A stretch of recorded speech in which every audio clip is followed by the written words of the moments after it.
Okay, get this set up a little bit. Try to zoom.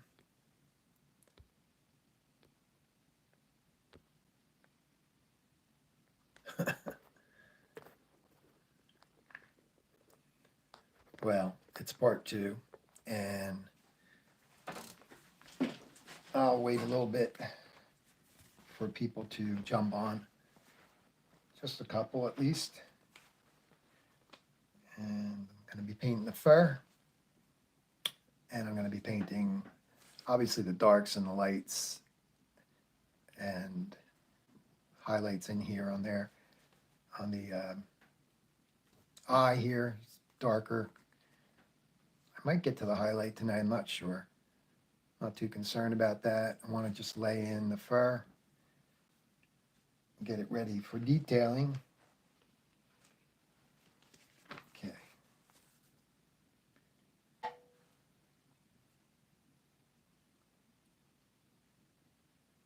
All right. So.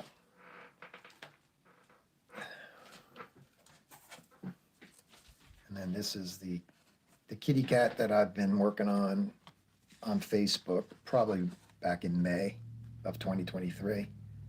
And this is today's painting. This is going to be continued, probably on my own. That would be this one. Okay. So, again, this is the fuller face. This is just the eye, a study of the eye and the fur. That's what I'm working on now. This is the clay board. This piece here, let's see, I probably had a scrap piece. So this is even smaller than a 5x7. This is a 5x7 that comes with 3 in a package for under $10. I think somewhere around between $7 and $8. Just have to go on Blick Art Supplies and check that out. If you like clay board, it's a nice smooth surface on masonite. I am going to be working on some other materials as I go. I'm going to be experimenting with the synthetic paper and see how I do with that. But that's a little bit, probably not on camera. I'll mess with it. I have some sample pieces, and I'm interested in trying the Blair synthetic paper and the dowel setup where you can use the dowel. That would really be good for the fur, right? Guys, this is so hard to zoom. I'm sorry. It's so sensitive. There we go. To like Facebook, when you do it, it's very easy to zoom in compared to this, because just the same thing. You use your finger on the cell phone, and let me know if the volume's good. I've got to try to turn that up here. I think we're all the way up, and let me know if the sound's good. So, Michael, how you doing? Let's see. What do we got here? Sounds good. Great. Hey, Steve, would you mind sharing this to the Airbrush TV guide and maybe Awada and a couple pages? Because they don't know. That's why I tagged a lot of people tonight. Thanks, Steve. Because people don't, they think I'm not doing live feeds because they're not used to me being on Facebook. I am going to do Facebook Lives a little bit here and there too. So to get back, to let people know I'm not gone. The time slot's still good. That's great, Michael. I'm glad to hear you're doing good. And again, I'm leaving this up here for a minute. This is the clay board that I'm using for this project. And whoops, right around there. So this has the light color put in already. All right, so let me pull this one out. Okay. So we've got a light color sprayed on a white surface, and you don't realize it's there. That was last week. And I didn't really prepare to do the highlight. Now, originally with the highlight in the eyes, that was drawn in. And when I was painting last week, I just buried it. I just painted right over it. This one's spared, I can go after that. But I have to put these strategically in where they belong. And what I'm going to do, I think, is I'm going to put them in, and then I'm going to put maybe Frisket or something, pop them out, and I'm going to remove the paint with a Q-tip and Windex, I think, to go to the white of the board. And then from there, I will airbrush in a little bit of the blue fade and pure white and reduce the thickness of that, this very thin right in here. That will be after the detailing and stuff. But right now, yeah, let me just pull this away for 1 second. I want to take a soft eraser. So what I'm going to do is I'm going to just clean up a little bit more in here as I spray a transparent mixture of Viridian and probably, I think it's cobalt.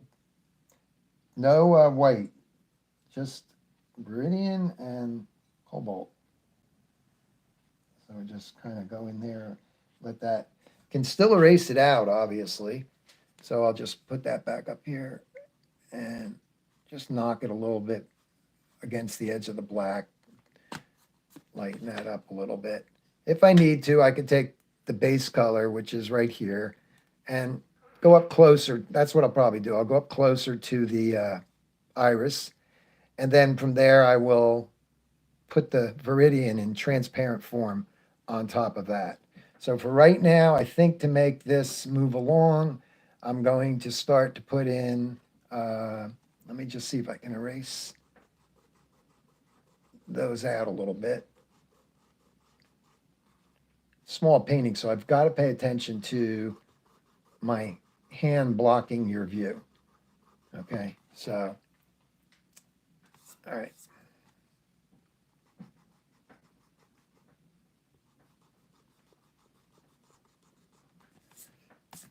Okay, we'll just leave that like that, and we will go.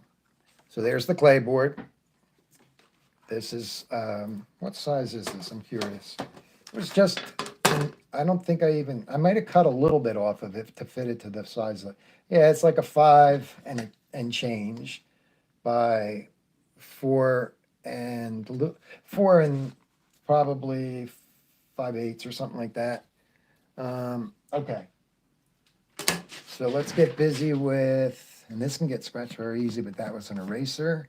I'm going to go to the lighter color here again. I'm going to knock the pencil lines back with this color, this lighter color. Didn't erase them out enough. I still want to see them. So last week's paints are still good. I did have to kind of wake them up a little bit. Yesterday, I think I added some water, or the day before. And I also was using a very fat paintbrush the other day, and that's not good. I like to use an old, cheap brush. It's so cheap, you can pull the fur off. All right. So let me get my, what do I need here?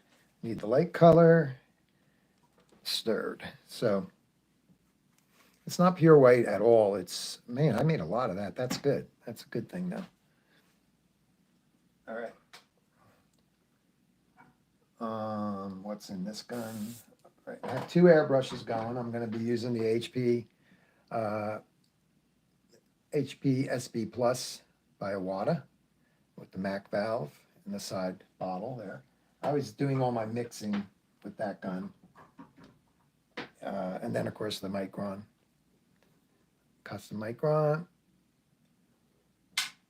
So right now, I'm going to go after this area right here first. I'm going to just top it off with a little bit of white, off-white, creamy white, right in here. I'm going to kind of bury that a little. Get this down here. Get the reference picture up. Create text illustration colors, transparent, and then opaque mixtures along with transparent mixtures. Mostly opaque though. Trying to get the mixtures to be as close to the photograph as I can. So we'll just stick that there. And, okay. There we go. Okay. Color graphics 49. And let's see. Thank you, Steve. It's been fun to work on. It's big enough for me to work with, and I've been enjoying it. Running around like crazy today though, because I have to get my wife ready for surgery. So they have pre-admission and all that stuff. So that's coming up in a couple weeks for the carotid arteries. So if you keep in your thoughts and prayers, that would be wonderful. She'll get both done, but one at a time. So I'm just knocking that back. I can still see it. There goes my pencil lines. I can still see where I want to put it. One more up there. And where else? Yeah, I want to take the other color there and work that out. I can put this down at the bottom. Just to add it in a little bit. Right there. You can see it covering a pencil line. You can't do that with transparent. So one more little hit there, and I see some up here. So I'm just going to aim it into this area. I know you don't see much with this color, so hang in there just for a second. Just want the light color there first, right? And then there's a color I sprayed last week that was wrong, because you don't want to just take it out of the bottle. So I mixed a transparent, actually it's an opaque color for this. And I also have transparents waiting or at least use them in a half stage, not all the way. So I'm just getting rid of that color there that was from last week. And I'm just gonna go around here and clean this up a little bit and get ready for some things and colors that are there. So it's like an eraser in a way. Here we got a little bit of, it looks like a fingerprint or a splash up of color that doesn't belong there, but this dark color is going there. So who we got here? JC, you got Ash, let's see, I can't see that. Astral Solari. So I hope I'm saying that right. Okay, hello guys, how you doing, all you people? Yeah, so, yeah, so I was just using this to kind of, just clean up and get rid of some pencil lines that are there. Do I have it here while I got it in the gun? One more time on this side. Again, you're not going to see this going on because it's white on white almost, right? But it's not. It will show up as we paint. It'll definitely show up. Just give it, just start putting in the next color and it will serve its purpose. Once you put this next to that, it starts to come back. Or come up, I should say. So I'm just getting rid of that creamy color. And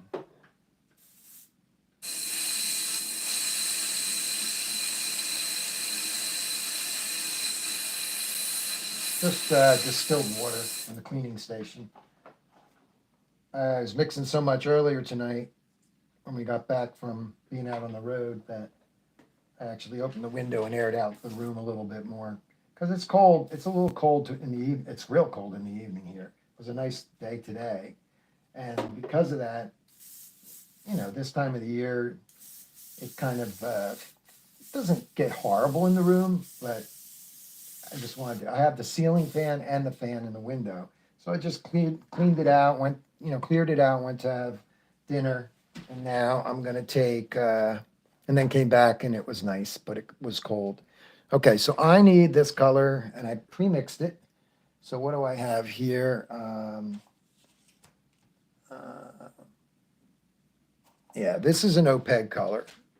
I'll be using transparent too with this, so that's kind of watery right now. I gotta stir it, get something going here, right? And just try to, I'm not gonna add any white to thicken that up or anything. It's already matched to the, it's pretty close. Running around like a crazy idiot today. I usually mix like the days before because when you're matching colors, you want them ready. You don't want to be working on them on here. I don't want to mix them while I'm on here. I want to have them ready. Even my transparents, I don't mind having them ready.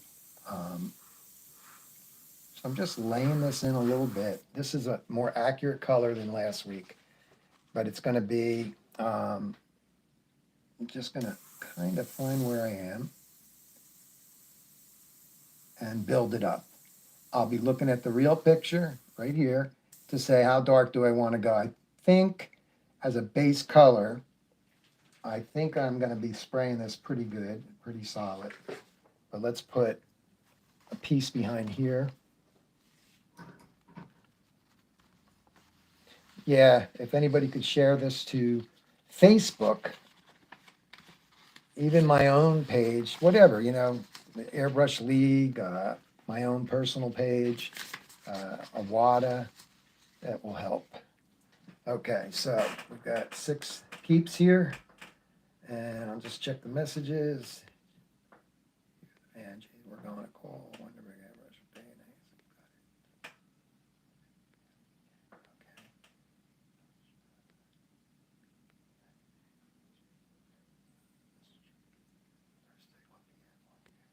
I'm just reading a little bit here. Okay. All right, so here we go. Here we go. Steve, I want to talk to you about, I have, a Nikon camera and I don't know how to utilize, I know that they can do live feeds and stuff, but I don't know how to do that. And I want to get the live feeds to be more and more professional, camera work wise, and my skills, of course. All right, so right in the middle is going to be a dark spot, probably right about here. Now it's not this color, but I can lay that in to kind of find out where I am. It'll actually be darker there, okay? And then I know it goes off to the side a little, and then it breaks up a little bit, and it looks like it goes on this side a little darker. There's a little whisker going through there. And now I'm just going to aim the airbrush up, kind of create that feather stroke by just moving the airbrush like that, getting darker as I go. And then I got to do it here. Because I don't want to take the value of this. I know this is an accurate color I'm working with. So once I put my dark in, then I can get darker with this even. I just don't want to spray it all at once. Right here.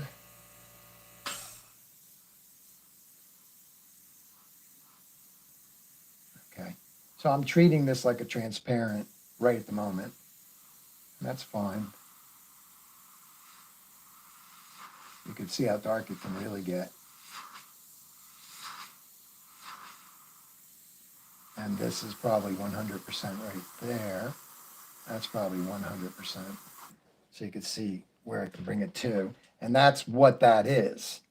That is that dark, but I'm treating it like a transparent for a little bit. I see individual hairs, a little air pressure here. Let's see if I can put in a little guy here.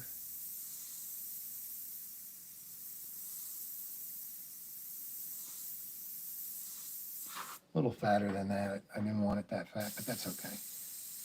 This is going to be another brownish black over here. So I'll just sculpt it in a little bit. Come back, I can come back in and knock things back and create the shapes. So where do I see this now? I see this color up in here. This is out of like foggy right now. So I'm just gonna dust this in a little bit right there. There. And right here. Should be able to cover that pencil line.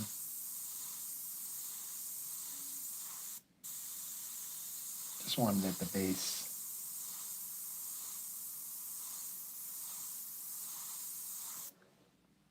Bringing some color around. Okay.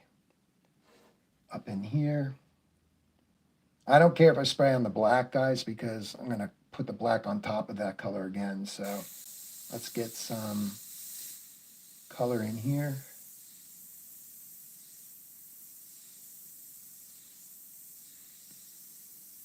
So I'm trying to get little baby dagger strokes breaking out right there.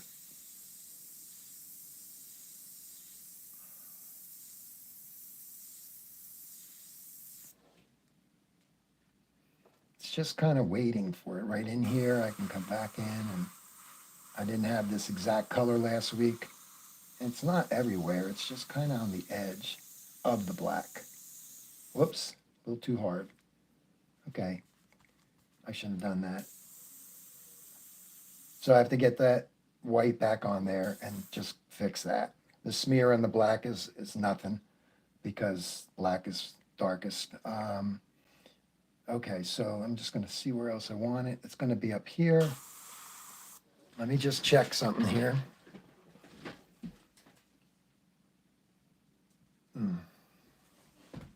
I'll put a little bit over in here. Just it starts going this way, right about here.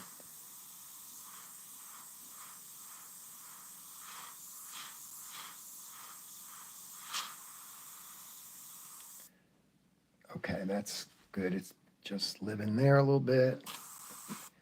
And I keep looking at this one. I better stop looking at it because I don't have the snout in that picture, right? Okay, so let's go with just a dusting more up here. And that's it there. And maybe a little bit down here.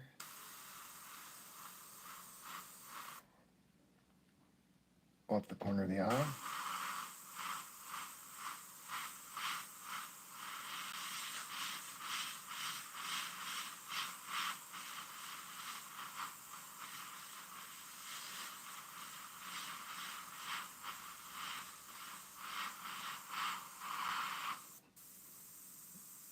Okay. Now I'm going to go right in here in the middle.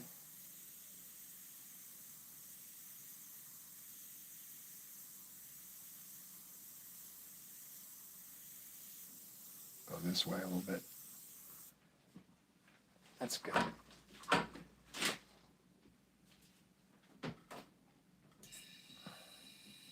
So to fix this little ugly thing, I'll just take, hopefully that creamy color will act like a correction color, but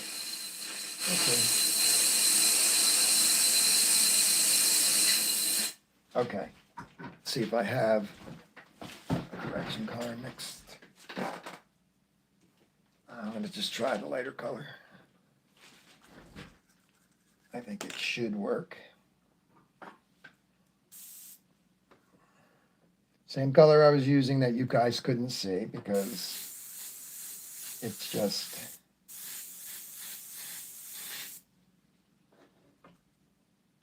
the white of the board hitting the creamy color. So right there, a little damage, right? Because I quickly wiped when I should have air dried. I don't care about the black. I'm just going to airbrush over that ugliness.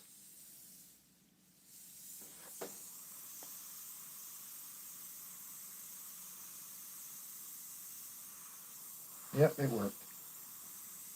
I see it even coming in this way a little bit, so I'm going to bring a few dagger strokes in. and ruin the edge of this a little bit. Back and forth kind of thing. I guess when you're painting tiger fur and stuff like that.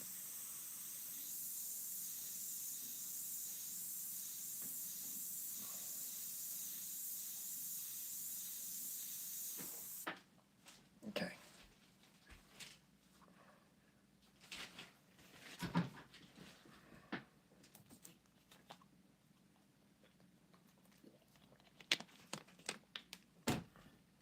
I better move this other painting. Painted this guy in May. Never finished him. That would be that. Guilty as charged, not finishing certain paintings. I can and I do get to them, but that's what happened with that one. Okay, so now I'm going to go after, let's see. I think I'm going to go after, before I get into any more darker colors, I'm going to go after that touch up on the iris there. So let's see, what do I need? I need,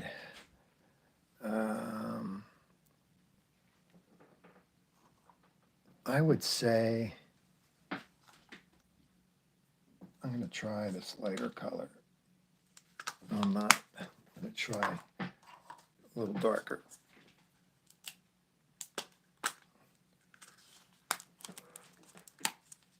I guess I will try the lighter color, but I'm going to put more white in it because it's almost gone, and it'll act as a little touch-up. So I just have a couple drops of white I just added. Yeah, last week I was using this big brush. It's too big for stirring. This is a flat I was using too, but it's a little too big too, and it's also dirty. Not dirty like we're stiff, I should say. So I got a little bit of white in there. I'll just put another drop, and I'm going to go in right by the edge. I couldn't find my black and whites. I have a couple of copies where I could cut that shape right out of the iris, but they're right over there somewhere, but I couldn't find them in time for the live. Makes my life easier, right, having that. So it's time for a shield. And we're going to go with just a little French curve, I think. Okay, where did I put? Oh, there they are. They're out on the tray from last week, just sitting there.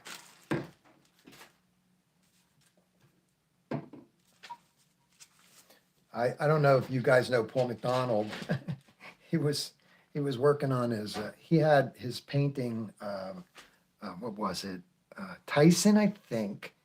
And his cat had come in from outside, rainy day, and walked. You know, the paper. It's like a synthetic paper, right? Blair paper.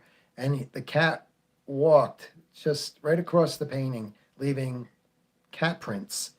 And of course, the wet attacked the painting because it might not have had clear on it. It couldn't have had clear on it. And there it was. But he was very cool about it. He goes, well, my cat came in and he put up a couple of smile faces. And it's like, wow, oh man, that is crazy. All right, so what I'm going to do is just lift my painting up a little bit with a piece of tape.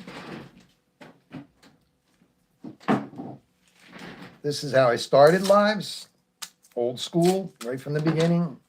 No magnets, and no metal desk and all that. Just this is how I started it. And this is where I'm still at. It's fine though. Okay, so whoops. Oh, that's right. There's paper behind here.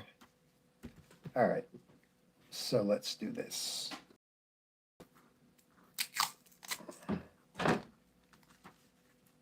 Yeah, I would have been so upset, but he seemed like he took it well. Paul's painting, phenomenal artist, phenomenal.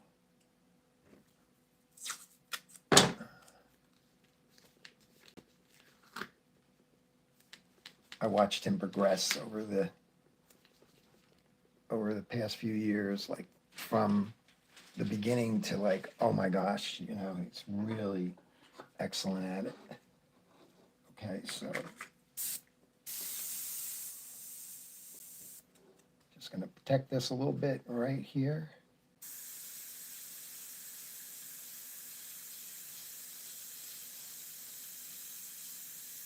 Just cleaning the overspray up so I can put that nice Viridian in. That looks like it did it. It's a little rounder right here, so I'll kill that little corner right there.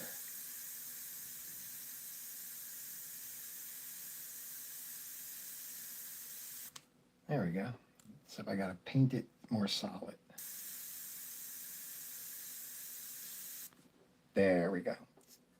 A little light up there, but that's all right. The next color can go over it.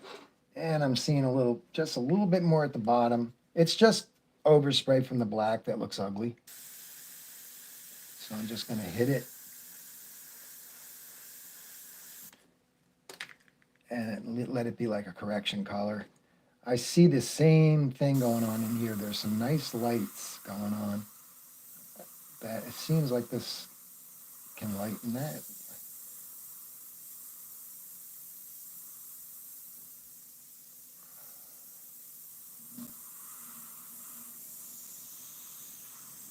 Pull away a little bit more.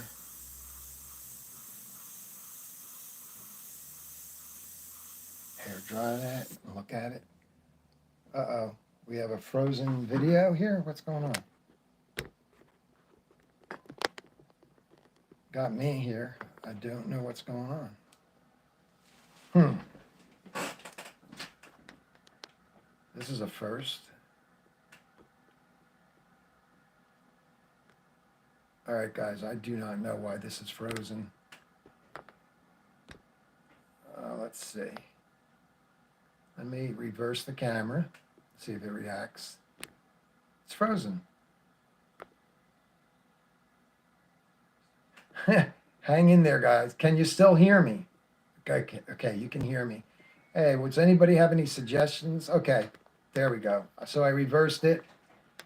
Looks like my mouth is like I'm talking and words are coming out later. Anyway, yeah. So I'll go back to the other angle and hopefully reset. What's reset?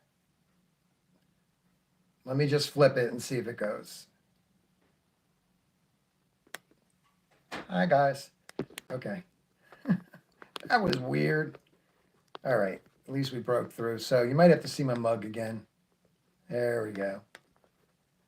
All right. So let's zoom in a little bit more. Oh, that's good. All right. So now I want to take, well, I've got the airbrush in the light world, you know, the very light color that I have. I'm going to go to a transparent Viridian with cobalt blue in it, I think.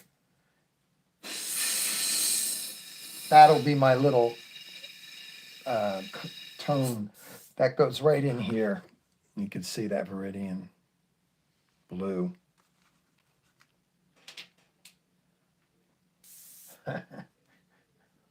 Okay. Yeah, that was strange. I wonder why. That's the stuff that happens on Facebook. And then the tiling. And then they don't let you use landscape anymore. This is landscape. I like that because I don't like it to be the up and down portrait.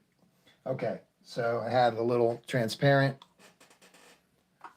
and I'm going to spray it very lightly.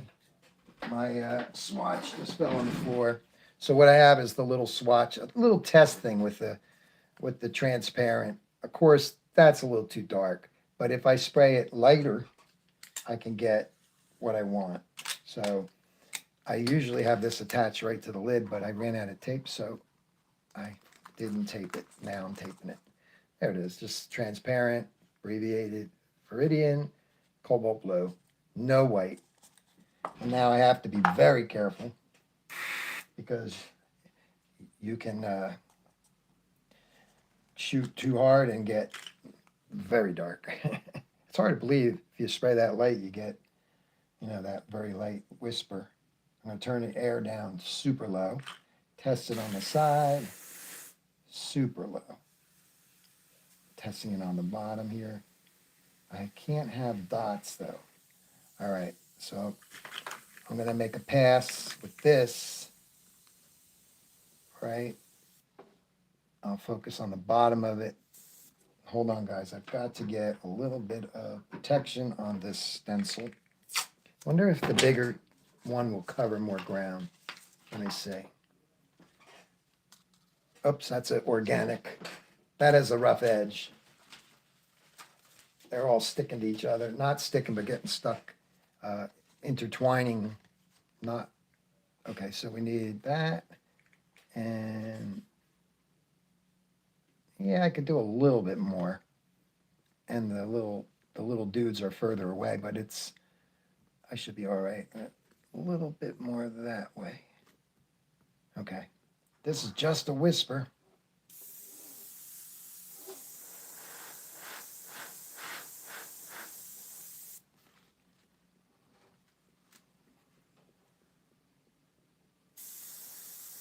Spray mostly on the stencil. There it is. Just a whisper. Then go in there and mess with things a little bit. Okay, because I'm going to go in between that and get that color to have details cutting through it, little veins and lines and things like that. I don't see this anywhere else. I do see it going up here, but I've already got that. Oh yeah, I see it on this side. But again, I didn't clean that side, so I'll do the same thing to that later. I'm not too worried about it because it's just two mixtures. So taking that transparent color and just spraying it instead of like this, get darker and darker on itself. Just spraying it like a whisper. Just like that. But it did have more blue in it, so I was checking that out, and it probably has a little bit of baby blue Viridian lines that I'm going to figure out how to do that later. I just need the base color down. And do I see it over here a little bit? Yeah, I see a little bit here.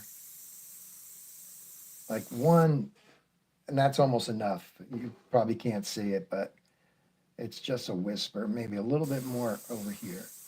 One pass. That's it. So the beautiful colors that are going to all start coming out of each other are really what makes this all, pretty, and then just very contrasty and opaques and transparents, tintings. And I see more yellow in here, but it can't be an opaque color. That's where you use the two together. All right, so to get a little more done, I'm going to get into this darker area right here. Right here. Grease that out a little bit. Okay, and yeah, I don't really have to erase that too much. So I'm going to go right for that darker color and start putting in, so this color will show up. So I need a darker color. And it's dark. I mean, it's very dark. But it's not black. I got sepia. I've got, what's the B? Burn umber. I should have the B. There's burn umber. What's the B? BS, that's burnt sienna, cobalt blue, black. I should have put BLK. That's what I usually put. Anyway, I'm surprised sepia, isn't sepia? Yes, sepia should be in there. Black. Okay. Spilled a little bit in the drawer. Clean that before I go further. Okay, here we go. Get this blue out.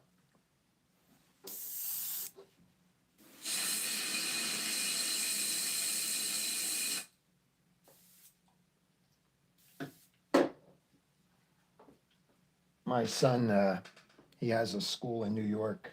He used to have it here in Brick, New Jersey. And he just moved his store from one location to another. He went into like an art district.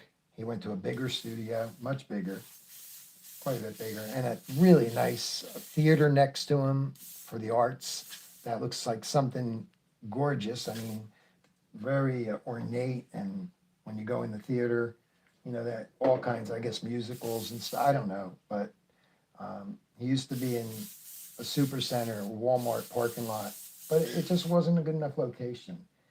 And so that's where he's doing, that's what he's doing right now for March 1st, trying to run a business, try to move a store.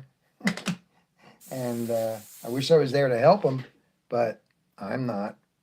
All right, so I'll move this out of the way a little bit, and we're going to go after some of this darkness. I'm going to treat this again like a transparent too. It's a mixture though. It's got white in it, very little though. Okay, so let's see, how can I do this?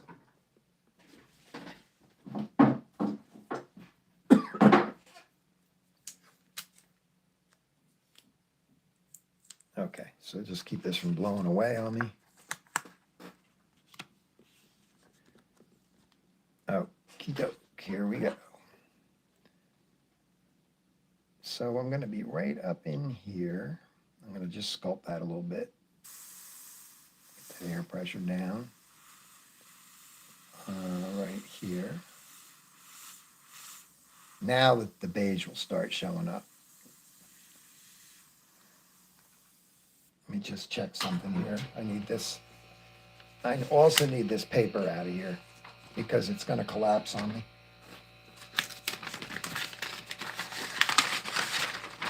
I usually use poster board for the backing. I use Bristol board.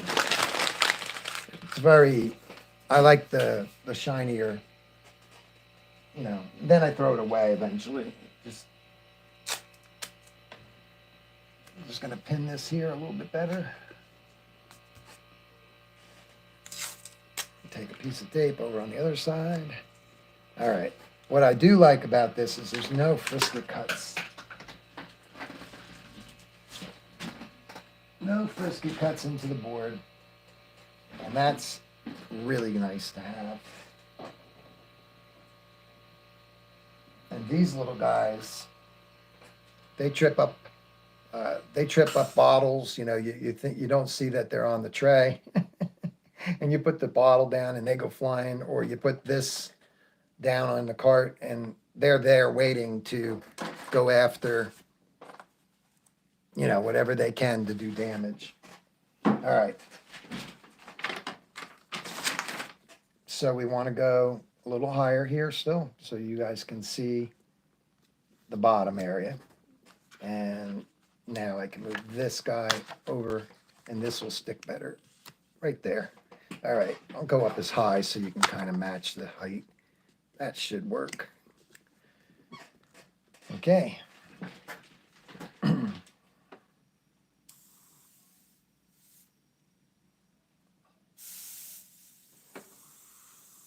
Oh yeah, I was going to do one more thing. That's why I wanted the paper off. I need to lay this on my lap for a second. Okay.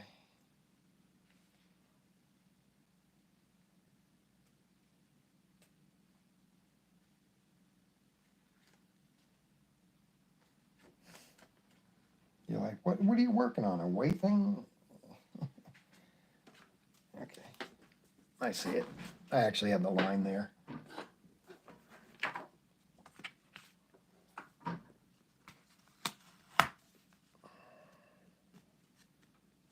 Maybe a little bit to the right.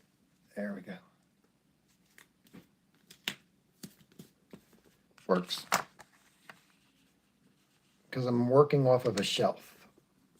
A lot of the little paintings just sit on this shelf down here. Let's see. Okay, so here we go. A little more air pressure. I'm going to walk in this way, right over that other ugly little color there. Actually, just to show how nice the clay board is for, like this area has no paint, but a little splash of um, color, probably transparent. I have no clue what it is, but you just take the Windex and it's gone, you know, little, just like that. I didn't put much Windex on there. I'll try one more time. So that's what I was going to do. Back in the day, I used to like take the highlight and scratch it out with a blade. That's too rough. It can dig into the board and stuff, so I'm not going to do that. All right.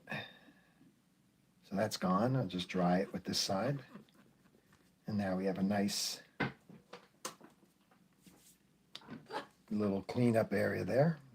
Okay, so we want to go here, air down. I'm just going to sculpt around that pencil line a little bit. And I'm going to treat this lightly because I do see some browns.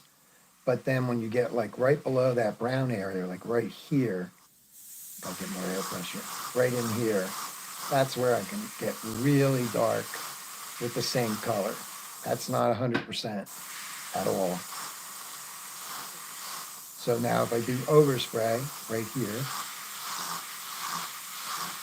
it's going to be lighter like I'm seeing in the picture. Let's get this, air dry it.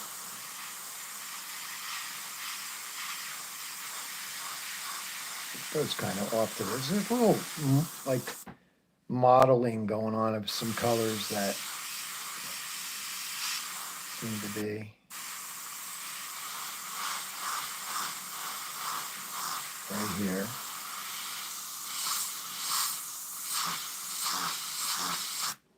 I'm probably blocking. Sorry guys, I'll spray from this direction.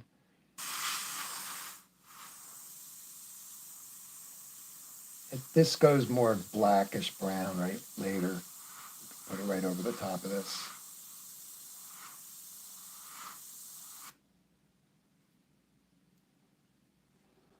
And the more this goes in, the more the painting starts to come together.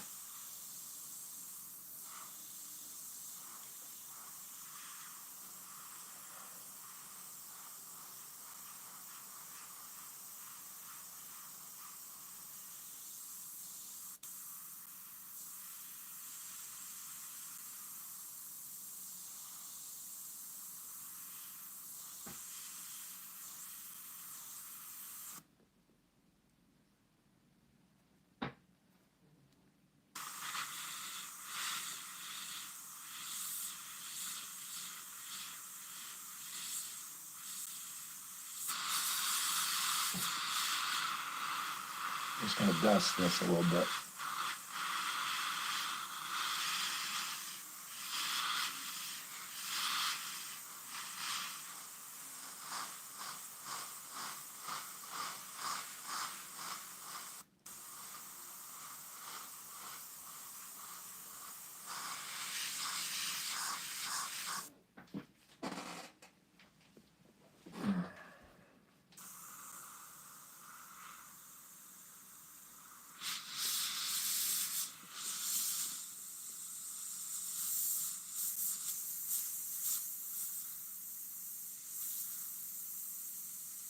A little triangular shape right here, sort of.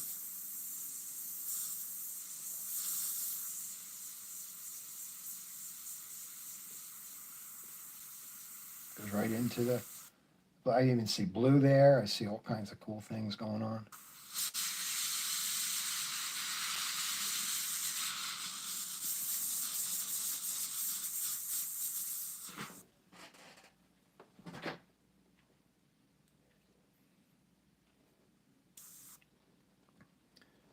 Okay.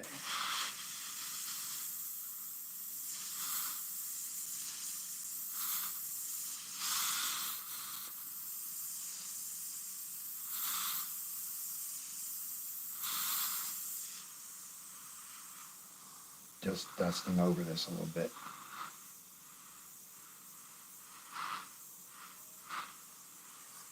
I can Put grays in there. I could put all kinds of things in there later.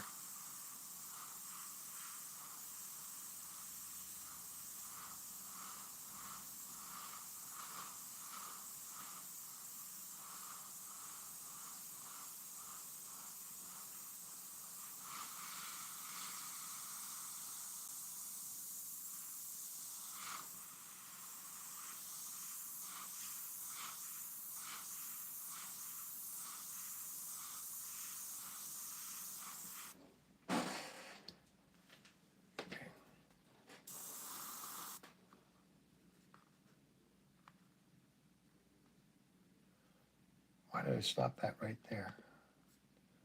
Goes right off the board. Okay. So let's get another color.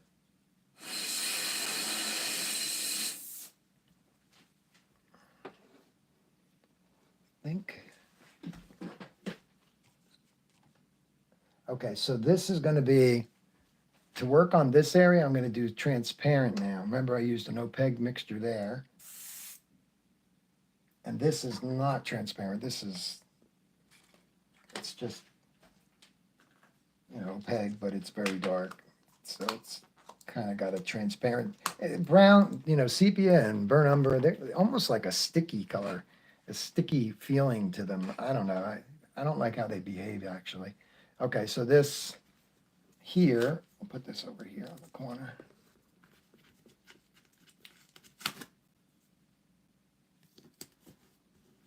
Okay. All right. So we're going to go into that with a transparent color. And I'm going to, again, use, it looks just like the color I was using, but it's got no white in it. And therefore, I can control the amount of darkness. And I can't overshoot, because if I overshoot, then I get too dark, right? Okay, so I'm looking at right here. A little air pressure here. Right out here. I already established it a little bit, right? Just taking my time, waiting for a little value change there, but I'm not seeing anything flow. Oh, not enough air. Tip dry too, right? There we go.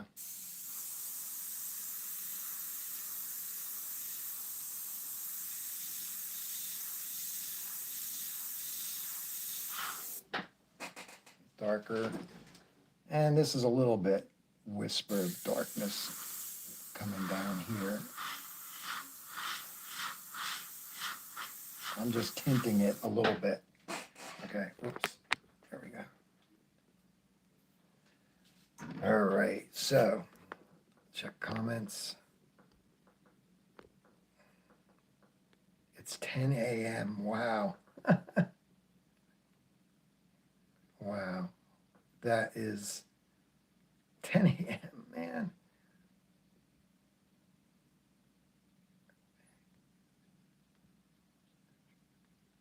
Vintage tips and tricks. Yeah, I'm looking at the comments from a while back, I guess. Okay, need to trim them nails.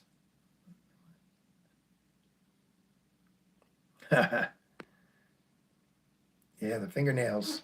Well, the fingernails even like playing the guitar, when they start getting longer than that, I need a little bit of fingernail, but when they start getting too long, it becomes really a drag, because for me, I just noodle around on the guitar for myself, but you can get in trouble real quick with fingernails that are too long.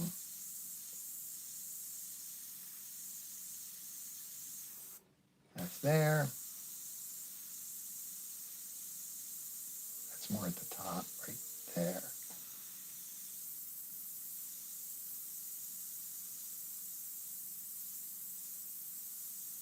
It's transparent, so I got to treat it gingerly.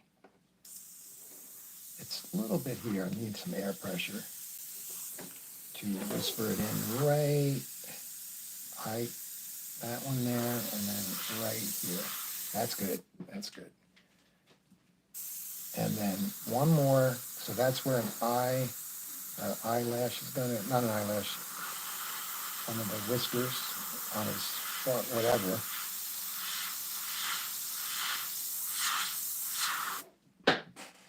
Okay. This probably would be a nice color to work in here with. No, not the brown. There's browns in there. Let me just see. I'm just going to tint that a little bit. I'm going to probably mix a opaque when I get to the hairs and the fur and all that part. All right.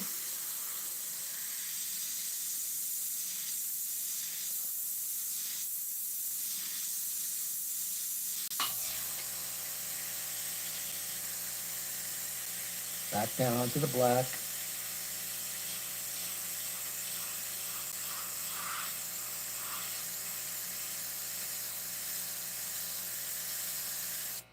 I'm just tinting over the actual. I'm going to try to zoom in. Okay, so right in here, that's a area that was spared by freehand airbrushing, just where I didn't go. And now I just tinted it to make it look like, hopefully that. I don't know how well you guys can see that. It's really, a lot of things are dark value. So what's going to help that show up is, I'll zoom out a little bit there. What's going to help that is actually the black. So I'll get the black right now. And then as I go, it's going to sharpen up more and more. Keep in mind that highlight, I mean, this is going to be white with white paint. So let me just try to erase a little bit of that out. That's not going to just be erased. That's going to be, you know, painted in sharp. So that should look pretty cool once that's in there the correct way. Okay, and that's just a little bit of erasing. So I'm going to do the highlights in the end, I guess. But I just want to clean that up to get the feel of what that looks like. That's a little better. Once I lay that in, then it starts to look like the lens, you know, the glassy look. Okay, so now I'm going to go back to the black and get that, the contrast to come up more right in here. I think I'll use the HP Plus. Still has the Viridian in it. It's amazing that you can get that light color, and you guys can see that. And I just blew that out of the gun, right? Look how dark. Talk about if you overshoot, you're in trouble. So you got to really control those transparents a lot, or they'll control your picture really quickly.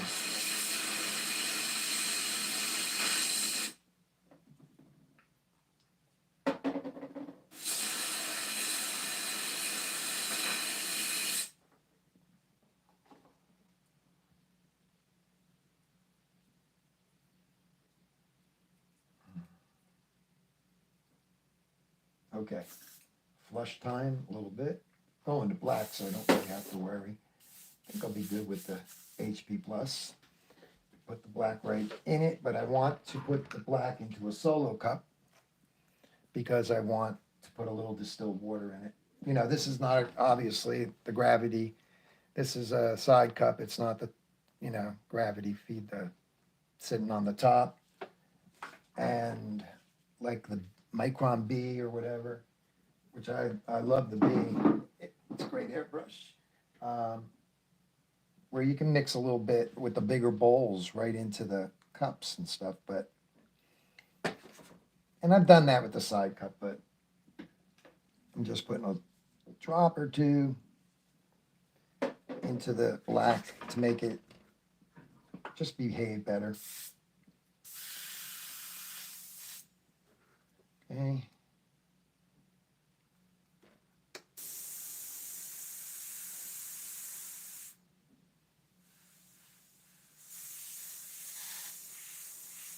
Okay. I can even come in here and deepen this like with the black. Be real careful though.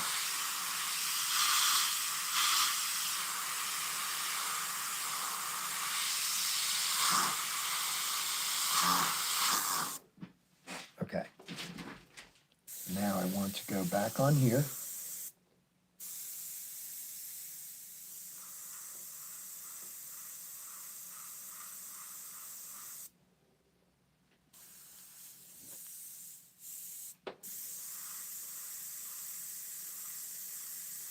Just work into this edge a little.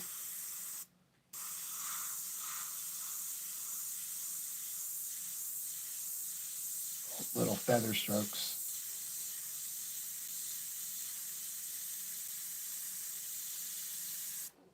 Just darken that up, and this pops back out. Here I've got to be real careful. What did I use for that? I forget. Did I use this? I can, if I want to, can just use it on the part down by the bottom.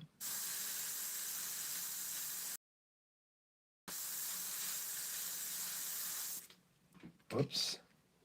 Change the shape of that one. There we go. Yeah, I came in a little too far. But you know what? It's not bad looking still.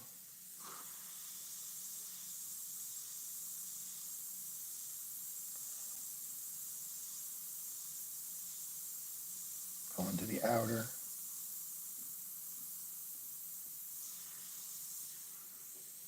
Up here.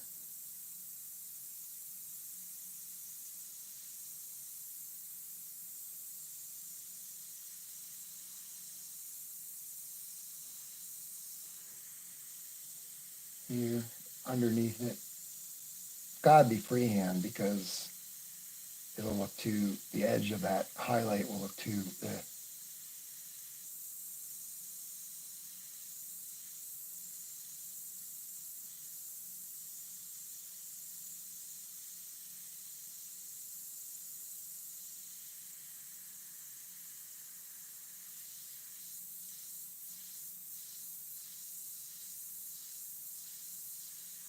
you guys can see that.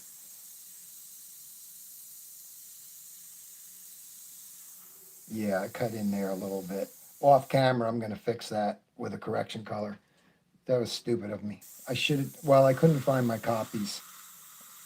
And, but the nice thing is, as I showed in other videos, it can all be fixed. Even a nice little area like that. As soon as I put the correction color in and round that a little bit more, because that bothers my eye as a sign painter especially, you know, that rolls out more. Not a lot, but I killed it. But it doesn't ruin the painting unless it's transparent, and you have to erase it. And I'm just darkening this in again, right here.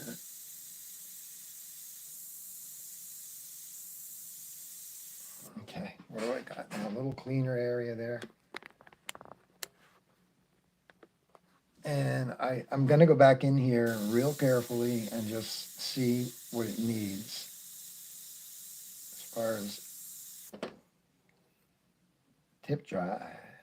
See how I'm just gonna put a couple dots here and there, see how much cleanup I have.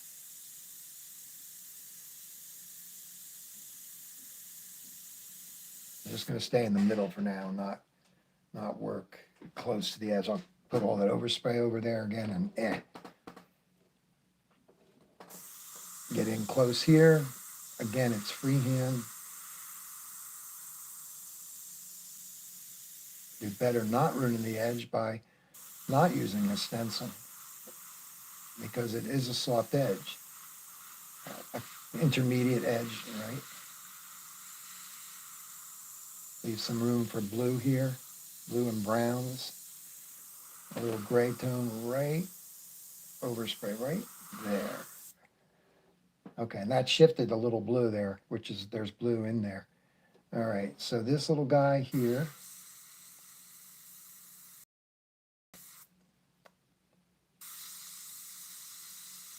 right in this area.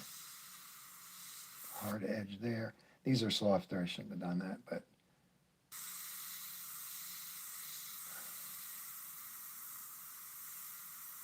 when you're watching me at this point in my life, I'm working with the eye. One eye. I miss. I miss my eye. I miss, like that was a miss. I didn't even know I was doing that. But I have one eye that cannot see. It's just out of focus. It's gone. It's not blind. Like light comes in and stuff like that, but it's just what it is, you know, and I have to deal with that as I age. And I was scheduled for the cataract surgery, but it had to be postponed because Sue and I both are getting it, and she comes first with that carotid artery thing. It's very stressful waiting for that, but it is what it is. You know, it's coming at us 100 miles an hour.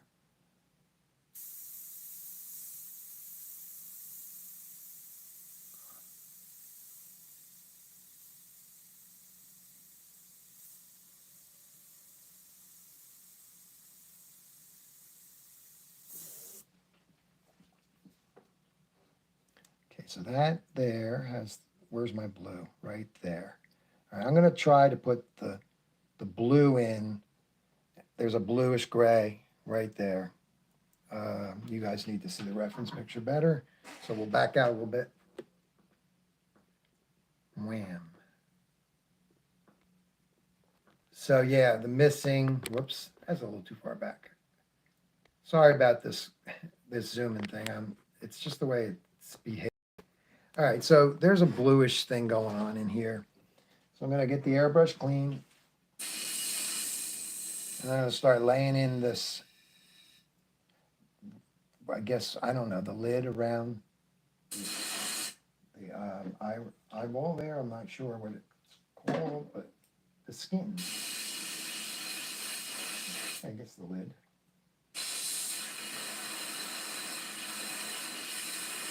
So many little things going on in the coloring. Reflections, just to see blue on there, you know, I was like, wow. Okay.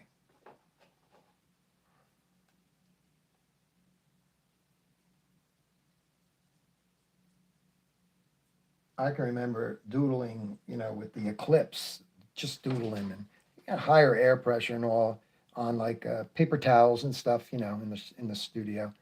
And my problem that I'm having with my good eye right now was not really that, it wasn't happening, you know, all that getting weaker and all that stuff.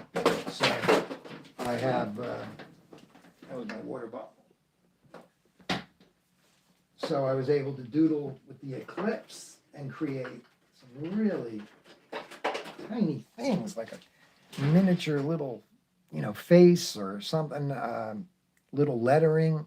I've taken the micron and I've wrote my name and I've doodled. I can't quite do that right now because of what I'm going through with this, but I was able to do it, and yeah. So this is a mixture I made for the corner of the eyes. You basically right in there, and you could see it. The grays and stuff around it, the browns, will all start to. It's a lot of detail. Oops. It's a lot of detail. The blue's there, and the blue's just glowing in there a little bit. And it reappears here, and it reappears inside the black right there. I don't know if you can see that by my finger. Okay.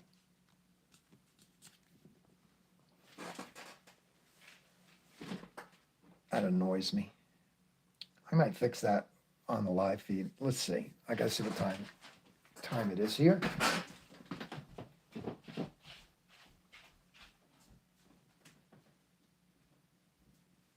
Looking good. It's 10 after 8. So in the time zone I'm in. Okay. So Nice cold drink of water.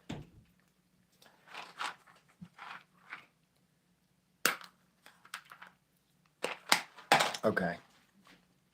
So where was I? Right in here. Yeah, this eye color, again, I'm not color theory. I'm saving that for, teaching through Zoom or maybe through my YouTube page. I got to see how it goes. But anyway, meaning like Patreon, and I don't know exactly how it goes. But anyway, this color here pretty much is that color. And it has what? Cobalt blue, white, it looks like violet.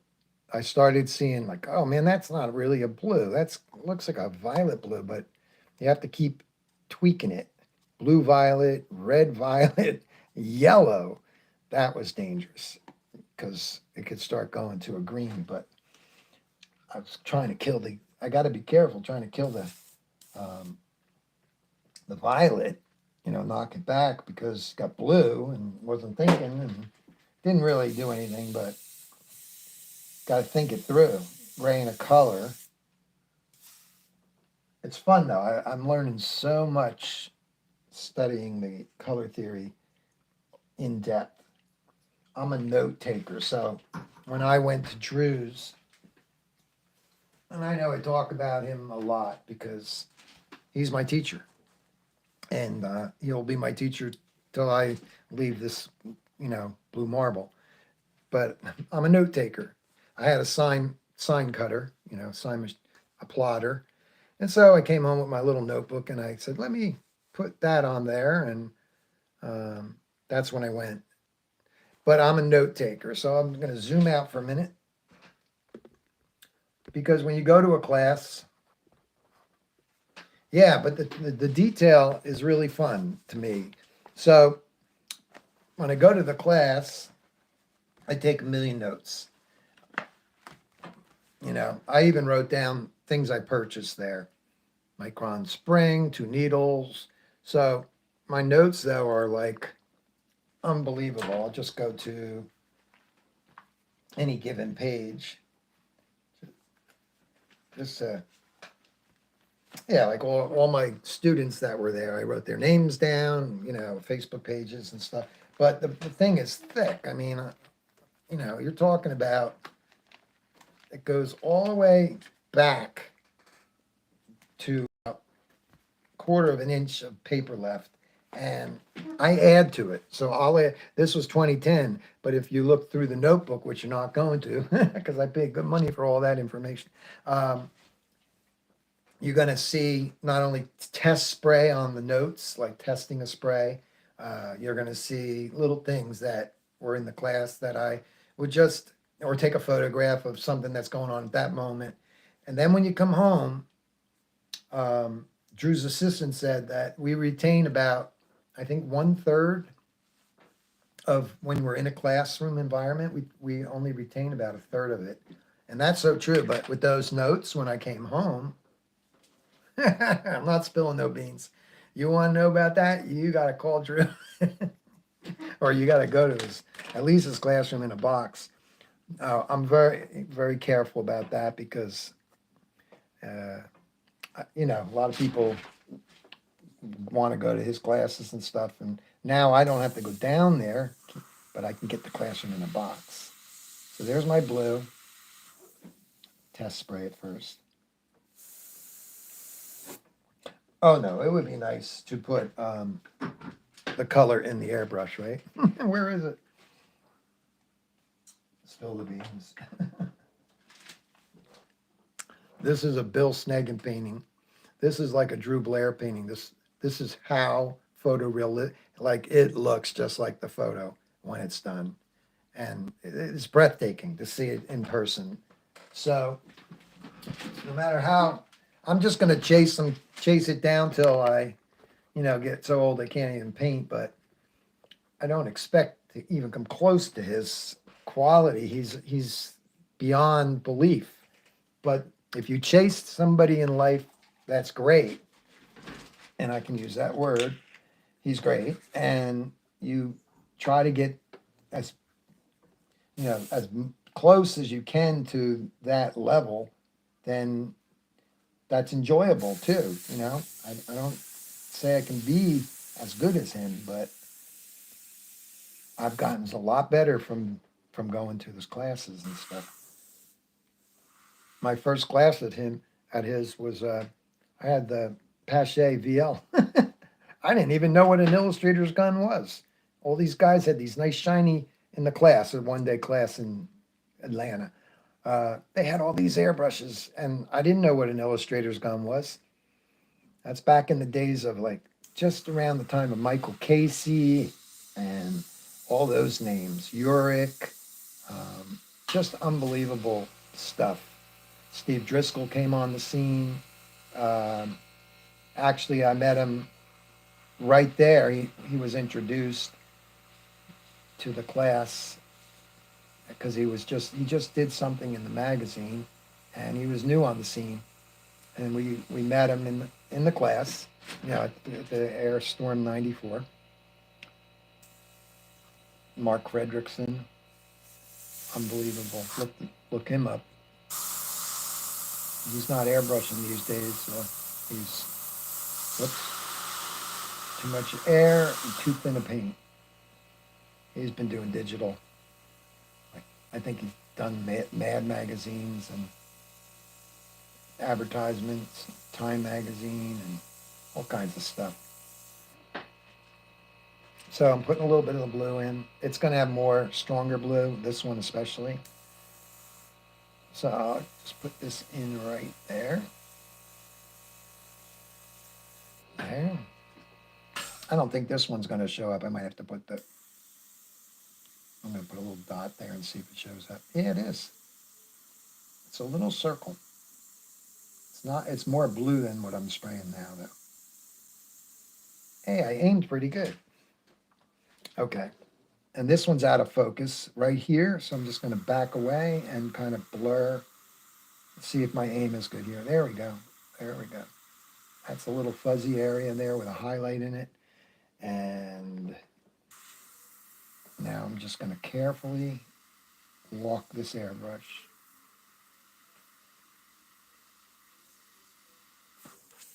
It's a bit watery. I got to be careful here. Hope you guys can see it. I'm just going to lay a little dusting here.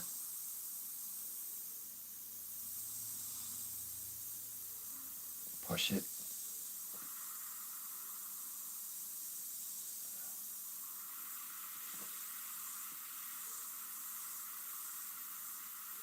That's going to be blacker. This will be called a call for shields in this area. But I can put a little bit in. Just go away from the iris and let it fuzz out. Okay. That works. Where else do I see this? Right now, I don't see it anywhere else. Oh yeah, down here.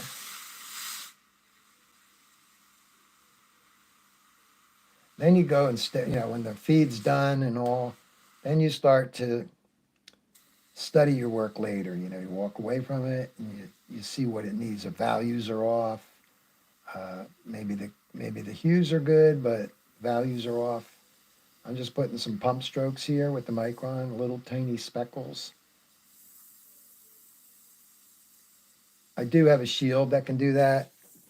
It can put in. I don't have micro dots. That's one of the shields he has. I have this guy. I could probably try a little bit, right? I would take that size, bring it down this way. I'll try the smallest one. Maybe this size right there. Just try it. Got to see where I'm aiming.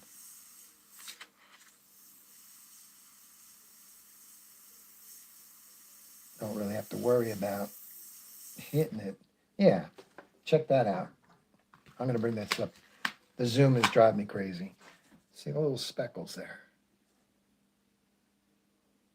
And that's where, you know, you can take advantage of the shields and stuff, right? Okay. Anywhere you can make your life easier. But now I see there's going to be like a tint of, there's more of a gray in here, but I'll just tint this and tie them together a little bit with a far away. Whoops. Sometimes my hand turns off the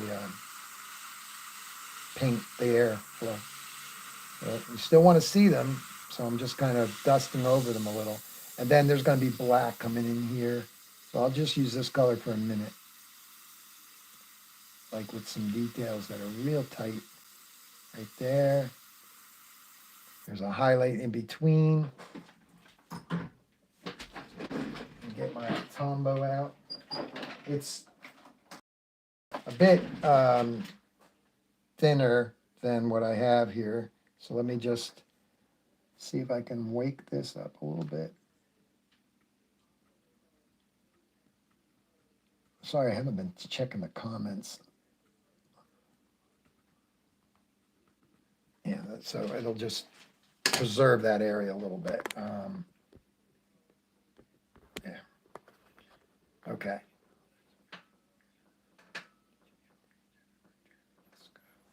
Jennifer. No, I did not meet her. I saw in a magazine that she was in his studio in, oh, what place was that? Wake Forest, I'm going to say, North Carolina. And I met a lot of cool people that I met Eddie Wooters. I think I'm saying that right, Wooters, from across the pond.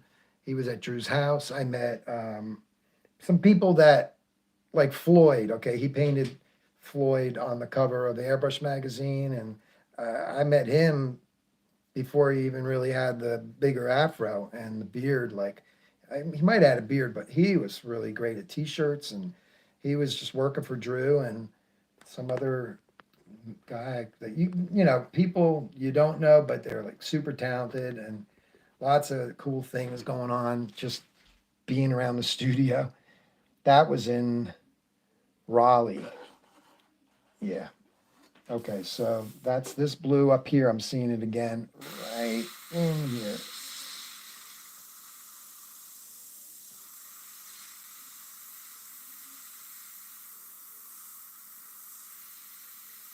One of the guys, I think, painted um, on a T-shirt, trying to use the photorealistic mixtures and stuff to, you know, to do their thing, and that was pretty cool to see.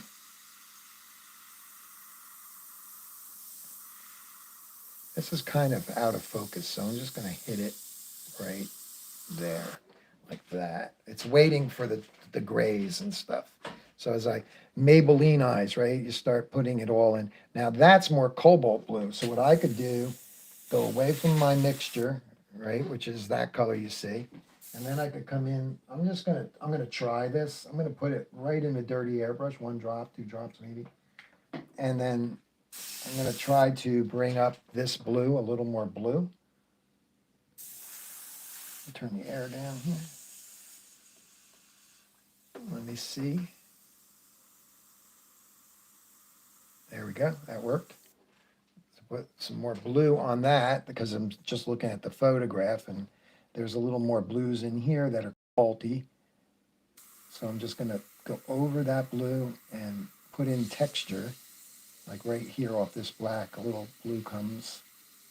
And then you start seeing the two looking like they're mixing. The base color I have, and then the little tints of blue in some spots that are, you know, just little speckles. Like I'll go right over that speckle.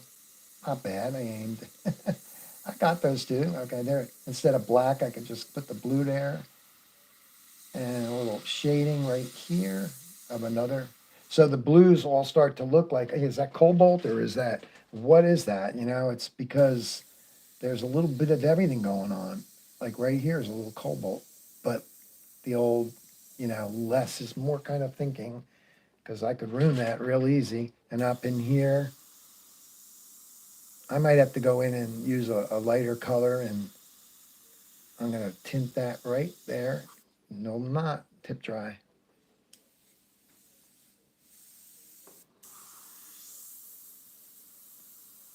There. There. That's a little too blue, but it's kind of in the photograph. So I'm going to put it in again. I can put some black on top of that. Okay, that's there. The color correct lighting really helps you see uh, what's going on. Without it, forget it. Even though I made a little mistake there before, I see that it actually wraps around here. So I can kind of use that shape, right? Not enough air pressure. Right here. There's a little shading off of it. There. Now you're seeing two kinds of blues. Um, okay, what else? I'm just looking. This almost looked like speed when you got a car going fast and the trees all look blurry. That kind of has that speed look to it. Wow. I even see some of that color right there in the fur. I don't know, as far as if that's accurate or if it's just not. I'm going to put a little bit, is it accurate in the sense of getting a photograph from Walgreens? Not seeing any blue up there. I am going to tint that a little bit. I'm going to add my own little artistic license here. Whispers of this and that. Okay, there's a lot more going on here, and that gets back into that black. So let me go back to that. I will zoom in on it to help you guys see that. Now check comments, I'm sorry. Unless comments come up on Facebook just automatically. I used to read Drew and Jennifer together. Wait a minute, it disappeared. Okay.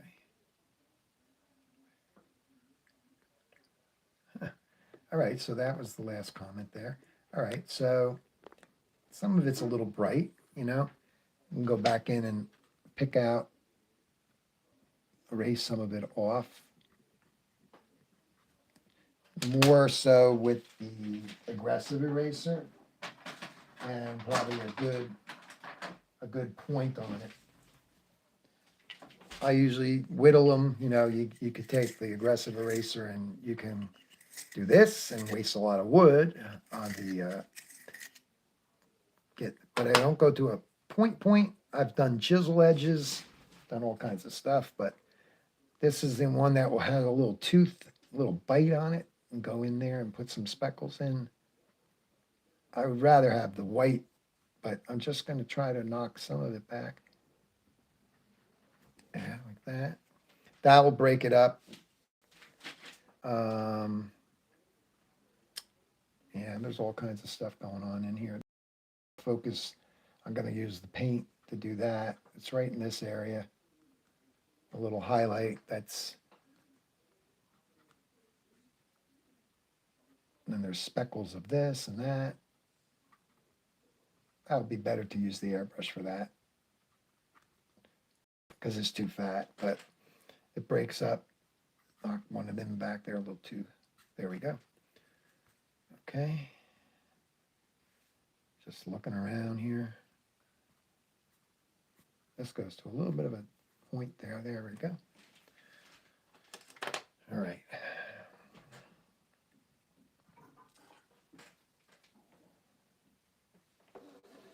I see some blue. I gotta do this ever so subtly. I'm gonna spray most of it into the black. Let it just hit out that way a little bit. This is gonna be repaired. I killed the edge.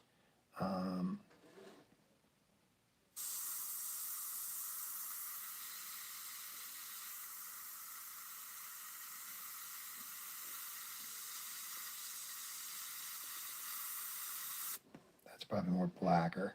Okay, that's where I'm going to switch over to the black. So all I'm doing is just the distilled water and just making the black flow better with the water in it. I've used the 4012 and it's actually eaten right at mixed in the paint. It bites into the paint and puts a hole in it, and that's my experience. Um, so it's like not my favorite thing. And then I read online, you pick notes up all over the place. And I screenshot them. If I have a note like somebody said, how to clean an airbrush, it's like, well, get a screenshot of what the comment was, that kind of a thing. And I think, yeah, I build up a little, because you get information online all the time, just in comments, just in somebody, me following Drew all the time. If he says something, I take it to heart and I might, uh, add it to my thinking. Because, like I said, I can add to my notebook over the years and just keep adding and like different things coming about in there. All right, here we go. So let's get the baby one in here and let's block that out right there.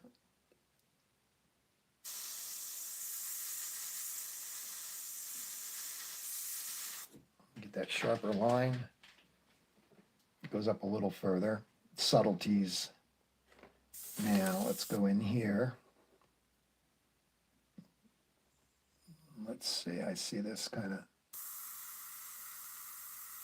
let's get closer to that spot. Go around this little glow here. Reduce it a little bit, even spray over it a little bit. The blue that's kind of shining in there a little bit. There, knocked it back a bit. Okay. Up in here.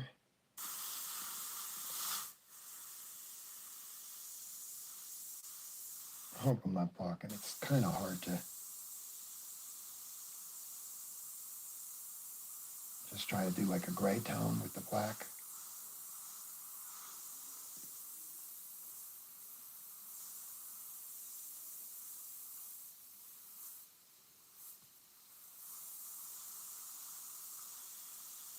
See blue mixing in there still.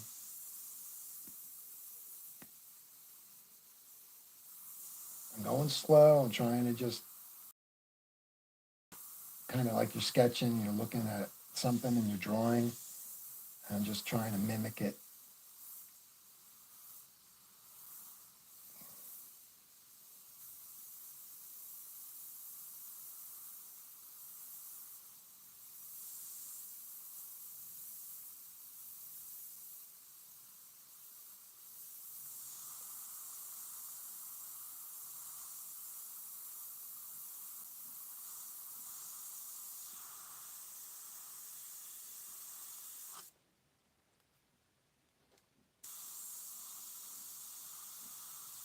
I could save myself a lot of headaches if I pay attention to tip dry more.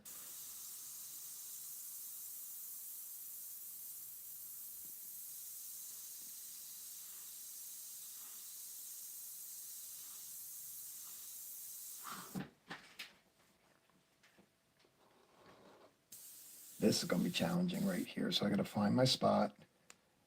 Right. It's almost violety. I'm just going to put a little gray tone right here.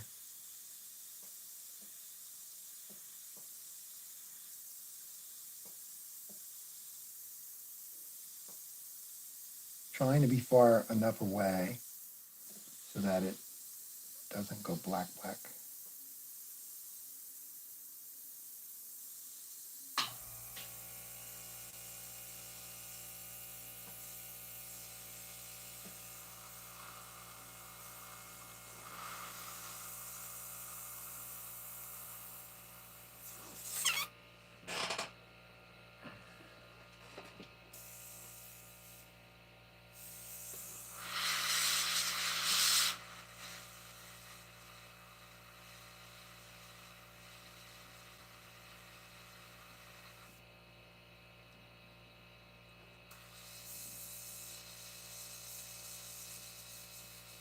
know what I forgot to do, and I'm seeing the problem right now.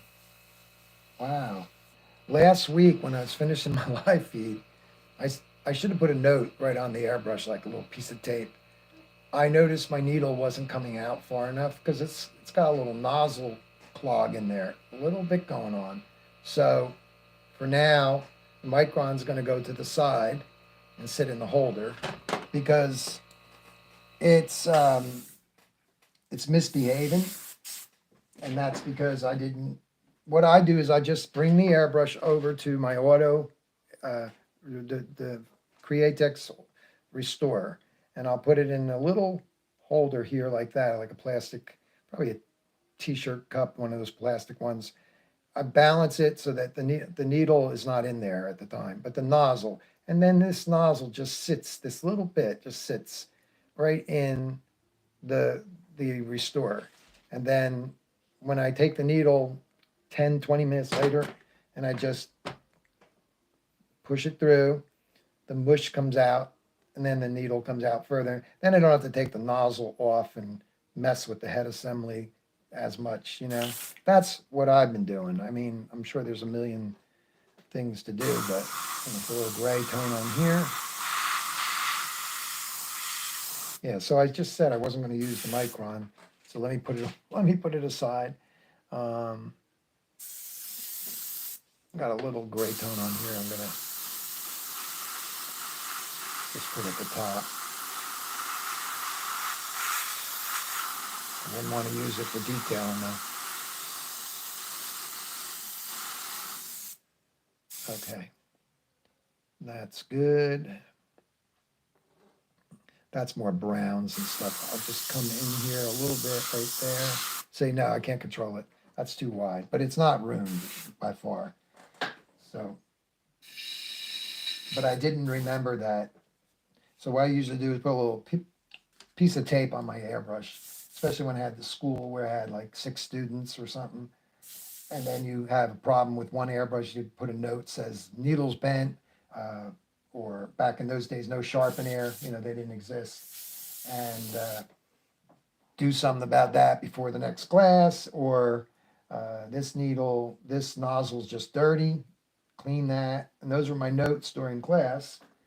I had a lot of eclipses. I mean, I had probably working ones about, oh gosh, I'm going to say 7, 8, something like that. But the school had the Eclipse gravity feed ones too. And they were the Illustrator guns, but they were very affordable back then too. But so what I'm going to do just for now is I'm going to take, again, taking little thoughts from like Drew or somebody on the internet, and a little cleaner in there, and just leave it, just let it sit, even though I got to really go after that one. I'm also going to put the crown cap back on, so that I don't want to, you can bend the needle just by hitting it with your hand. So I'll put it in the holder. I have the Awada 2 gun holder. And now I'll just switch it out with the, now I wouldn't like using this, but I have the soft spring in it now. This was so, you know, I have the low rider trigger, so my trigger on my micron is down much lower, and it has the soft spring. But once I put the soft spring, you can see the difference. Once I put the soft spring in this gun, oh man, it behaves so nice. It became like, I don't mind using it, you know, for detailing. But it was getting too stiff for me, because you get used to the, you know, the micron and the springs and stuff. Once you get a soft spring, there's no looking back. Okay, so what am I going to work on here? I'm going to try to go in and do a little of the darkness. This is over reduced, but that's good. Like,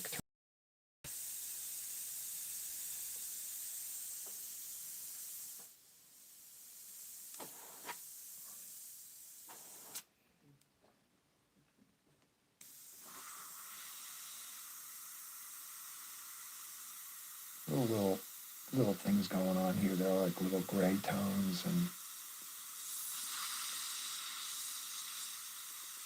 pull the airbrush back further, you get little shadows, little soft strokes right here.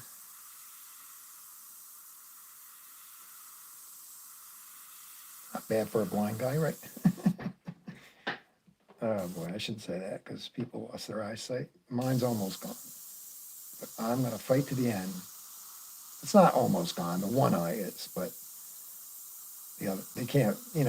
I thought with the technology today they could fix that, but they said no. It's a retina problem. So okay, gray tone. Clean this up a little bit right here. And this is behaving nice. Look at that. That's good. Get darker in here. This goes this way. So I don't know what I have there, but it fans out that way. See, those are the little things you see later. The wideness of that and the thinness of that. I came in, those are adjustments you just got to make. Again, I'm going to see how this darkness works in here. And up above, let's try a little baby hair.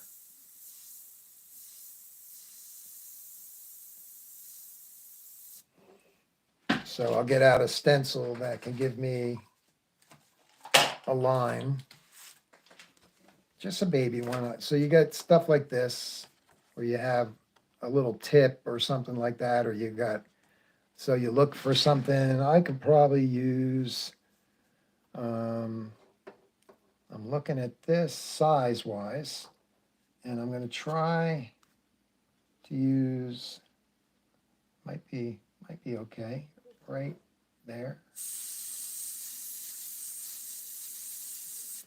Yep, worked out good. It might be a little, I got to be careful. I don't want to start making look like, right there.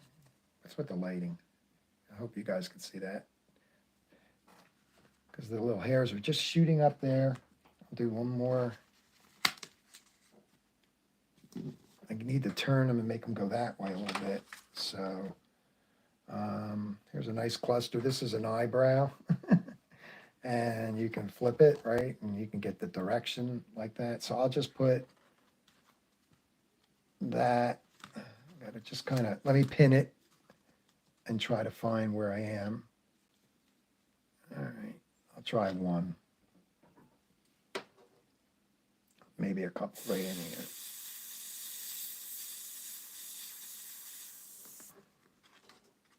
Yeah, they're showing up, but they're lost in the, and they are crossing over. They go all different ways.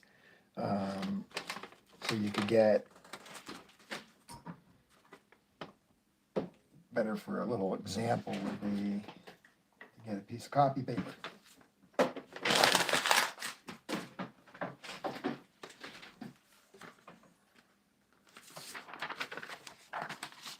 Okay, so I could take this and use part of it for in a certain area like that. And then it gives me super detailed or out of focus, depends on where you're placing this. Let's go dark, pin this right up against it.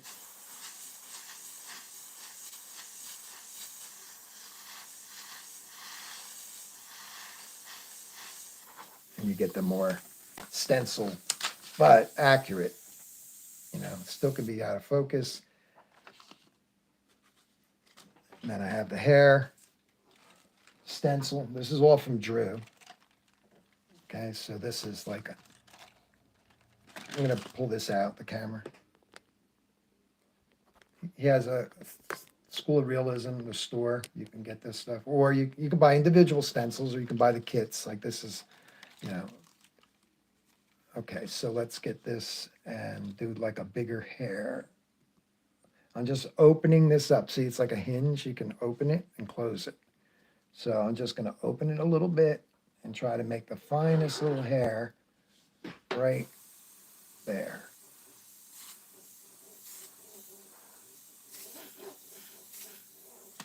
Let's see what happens. Okay, that's a little bit, I didn't pin it down, but you could see that one going off into super. Let's go to the bottom here and open that up just a little bit.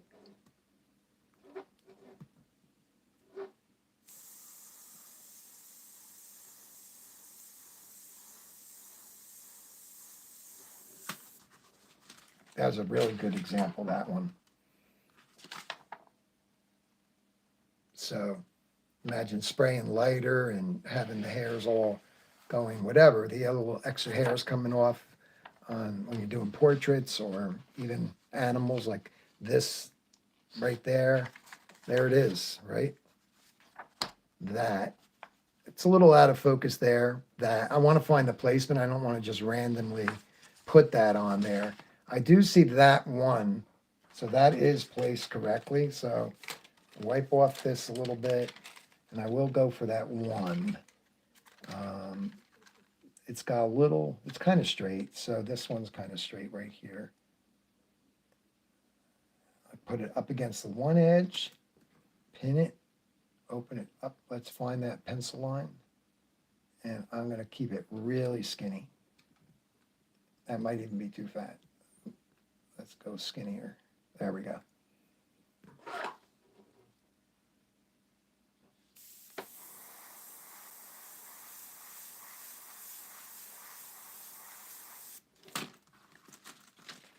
Yep, it hit the line almost perfect as far as, and it's blurring, it's getting blurry where it goes up.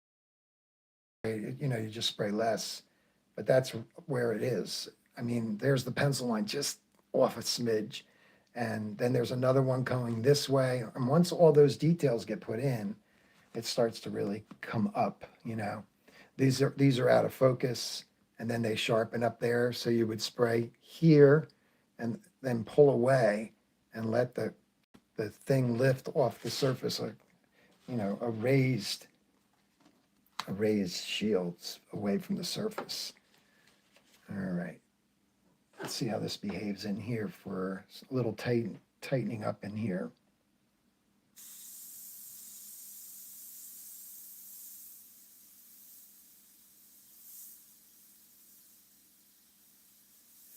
Yeah, I would rather use them. They you know, you got to get in so close here to get, I can't even get as close to that with this airbrush. And then you just fog out the edge. Yeah, this is good for the wider shapes. Let's do,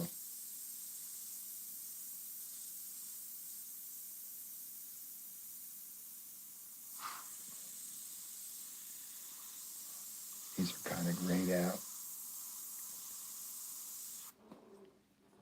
All right, I don't want to go into that area yet. So that's fuzzy. That's fuzzy. It's already showing, but the brown is in there more. The black, oh yeah, the black goes higher here.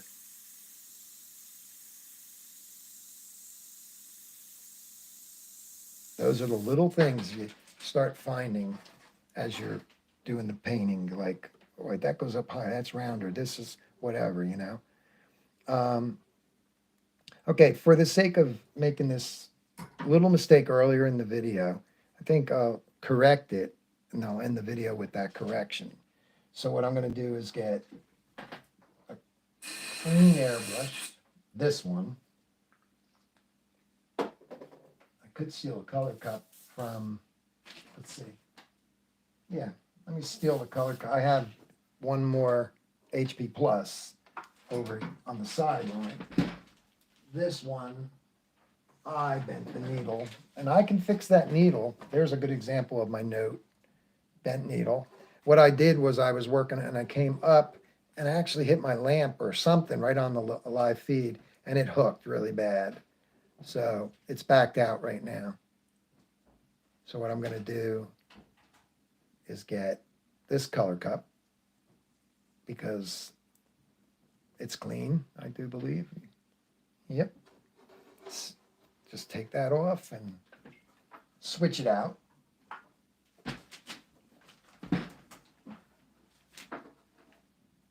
Yeah, I have the sharpener there so I can go after that.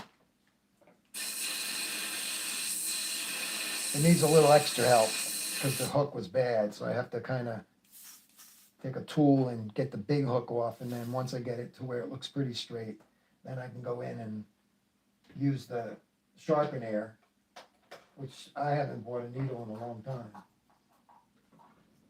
And yeah, so where is my, oh, here it is, 4012. So now I'm going to put that in this color cup just to make sure she's really clean from the last time. Not so clean. Really? Of course it's not clean. I didn't switch it out yet. That's the same cup. Okay, this one is the one from the other gun. Okay, still going to check it though. A little bit of 4012. Make sure she's clean. I think I can unplug this charger a little bit. Okay. Some water. All right, so I lost some of the roundness by just using the wrong shield. Just really stupid of me. So I'm going to take a Stabilo pencil. I'm going to sharpen it. White grease pencil from the sign business. That's what I used it for. Could write on glass, you know. Yeah, I'm still waiting on Drew's triggers and stencils. Really? What stencils did you order, Michael? Right here, I kind of cut it away. So I'm going to just kind of find that again, that roundness right there. See? That little bit, that little lousy bit that I cut off. Now I'm going to lose my color because I'm going to use a correction color, but I have the color still. So let me get that color. This is almost empty. I can't stand how that builds up on the... I like these better, but they're coming like this now. And you start pouring it. You say, I just want one drop, and 4 come out. But anyway, pick that away a little bit. What I do is I take the cap off so that the particles don't go down into the paint.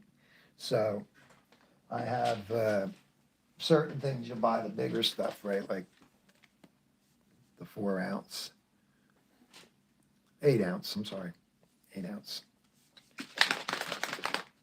Okay, so I'll just use this because it's a clean top, pretty clean. So I'm just going to cut into that corner that I used the stencil wrong on. And I'm going to fix it. Sounds like a plan. Okay, this. I now need another cup of water over here. And I'm going to stir in a drop or so. This is stuff you can learn in the color theory class.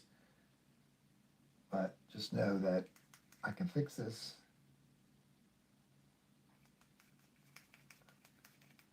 Okay, that should work.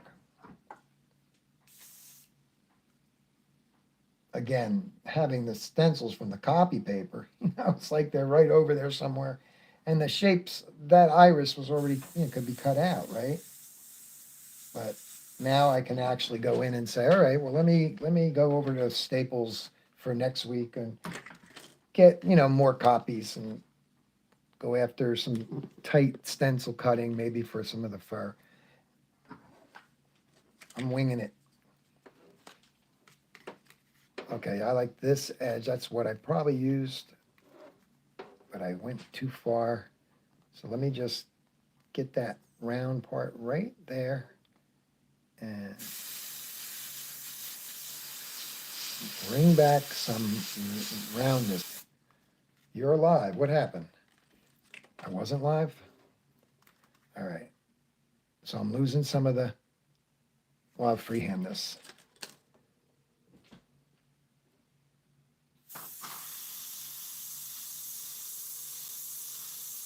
I hear a phone. What's going on, guys? Maybe somebody's trying to call me. Oh, it's out in the other room.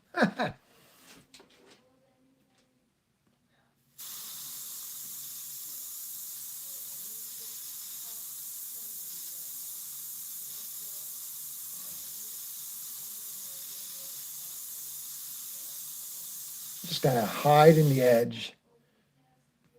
Now I have the roundness that I could put back in, so I got to get the original color out. I'm gonna go in here and try to do a little baby dot.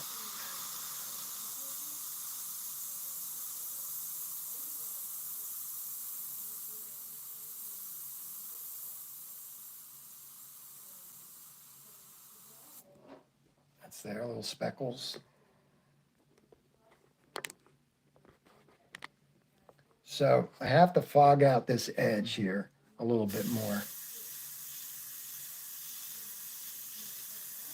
So I'm killing some of the iris there a little, some of the color. Now, once I put the black back in, that'll be, the shape will be there, and then the color has to just come back on top. And I do see a little white in here. Tip dry, right? Opaque white. Nasty.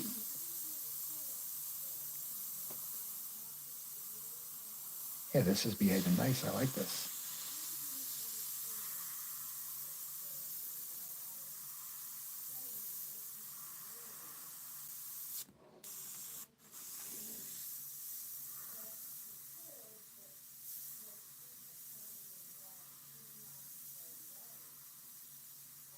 Little veins and white highlights and stuff that need a little, there's a little white highlight right in here.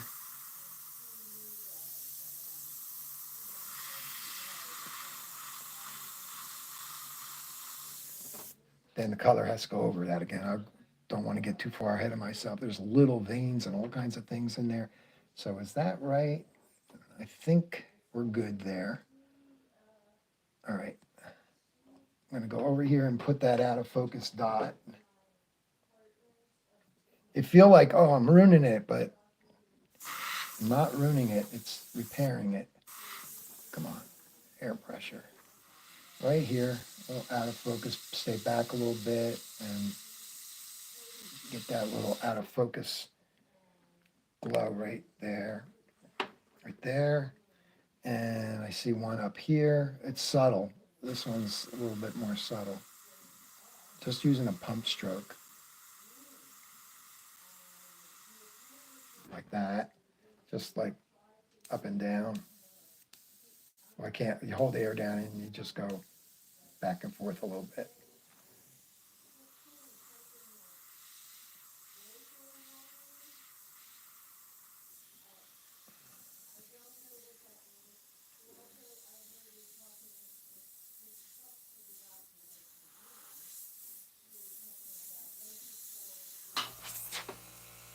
Okay. I'm gonna hit one more spot right on the top here, right on the ledge of that eyelid, whatever that's called.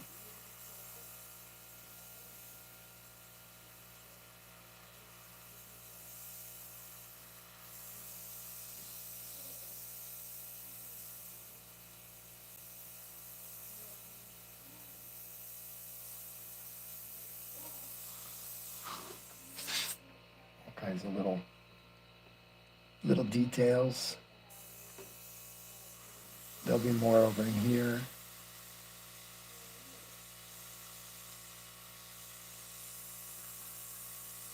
In between that dot and this dot.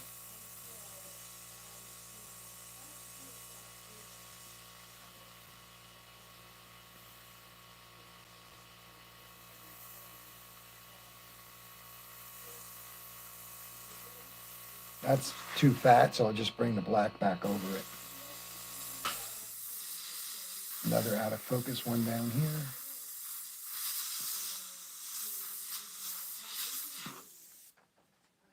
I don't want to start making it look like a sky with sparkly, stars and stuff. All right, so I think we're good here. This is going to get knocked back into the darkness anyway. So I'll do the color. I'll do the color of the iris first. As long as I have the color made, I'm just going to knock that back a little better there. Okay. And I'm just going to soften this, kill the green a little bit from a distance. Right here, just kind of feather it. Yeah, right.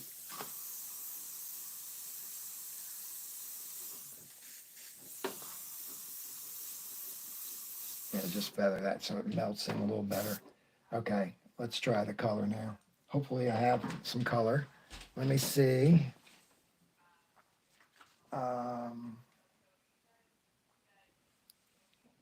Okay, so it's right here.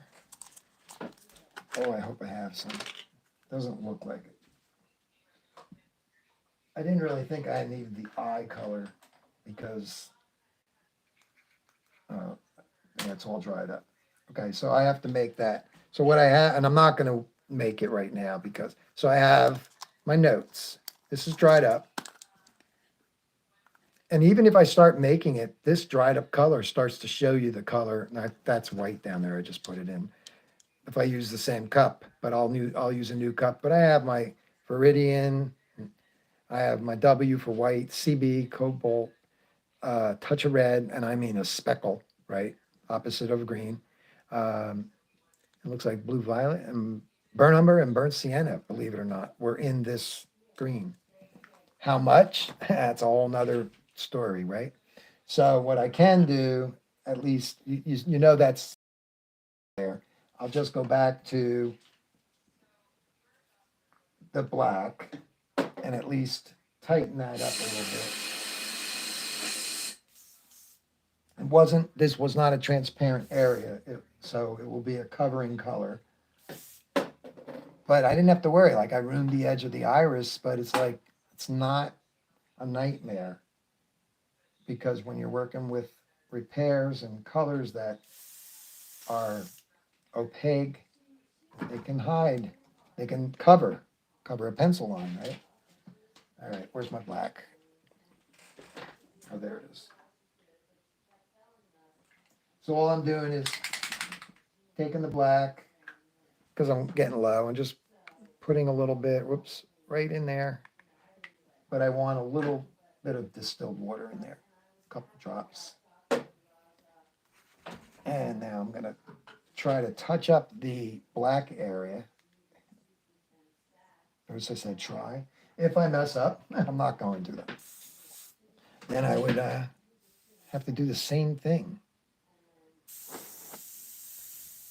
Okay, so let me check comments. Somebody's saying something. Retina, eyebrow one.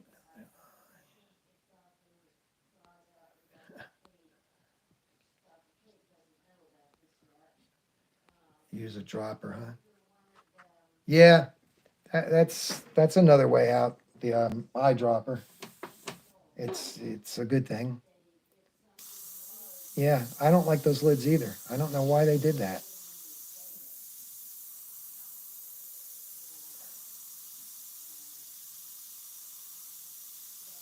So I don't want a stencil there. I'm just kind of locked in a position. I know my hand's blocking it. If I can't get to it, then, so we'll just do it further away. Okay. Okay, so let me just make the same mistake as I made before. No, just checking this out. It's not round enough. That's part of the problem. I cut it off. All right, let me just freehand it in a little bit. Air on.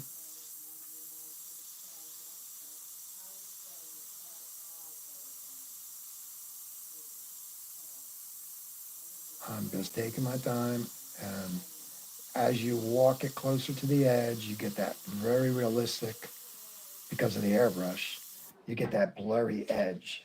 That's not a hard edge, and that means the iris is going into the the blackness on the edge of the eyeball, and it has a beautiful, and it's even going blue a little bit. It's tighter. It's tighter than I'm doing. So now I'm just going to kind of turn the air pressure up a little more with the Mac valve, and I'm going to walk it. Find out where I am. Maybe go over here a little bit. I have to build that back up again with the lighter color. You know, you have an accurate drawing, and then all of a sudden you start losing some things.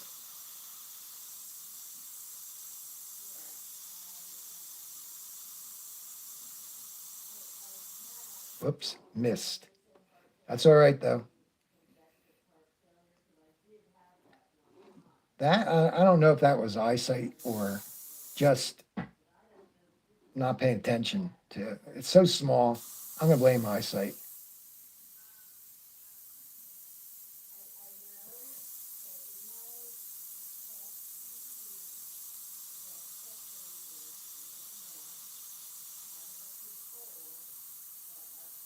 That's more stencil right in there. It's a sharp, sharp thing.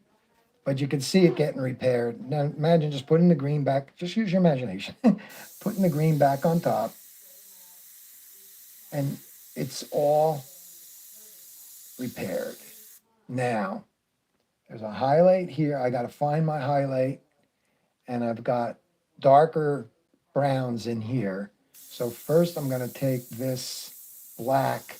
I see the black going underneath where I have it. So a little more air pressure. And I'm going to just carefully reshape this right here. Carefully.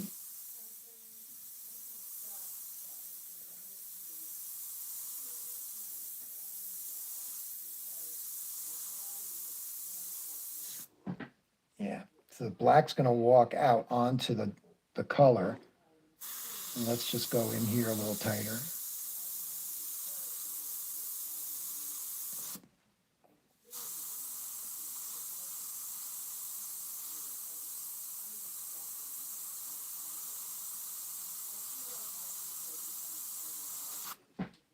It's getting there. I got a little edge, but the dark's going to come over that, so I'm not going to get too worried about that. And then right here, I see a little spidering going on. It didn't hurt anything, just right there. It says a hard edge. So this guy, let me see if I have the stencil out here. Okay, there's a hard edge on the one side of my little out of focus blue dot, which you can't see that good. So what I'm going to do, this blue dot is fuzzy on the inside. Let me bring this in a lot. Okay, so that little blue dot right there, I don't know if you guys can see it. It is hard edged on the outside of this. Boy, does it show up? I don't know if you guys can see that. That's a hard edge right there. It's fuzzy on that side. So with the stencil, that this is for pupils and doing different things, you find the size that positively will block it. So I'll find the size, and I could probably go a little smaller right there. And then I could spray off the edge of that. I think that's the side. I'm going to go a little bigger and get that hard edge. I just, yeah, it's there, but it's hard for you guys to see. So basically what I'm doing is, if you have a little bit of a, so you have a little bit of a, say a fuzzy little highlight like that. I need more color. No, I need more air.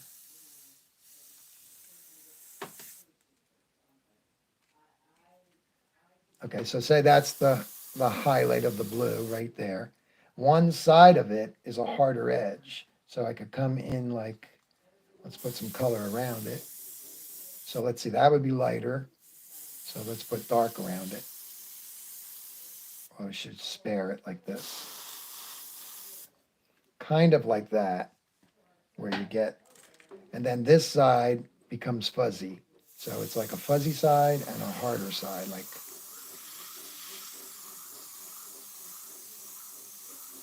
this side could be fuzzy, and then the other side could be very stenciled looking. Of course, I'm doing even harder edge than that, but the two would be something like that. Okay, so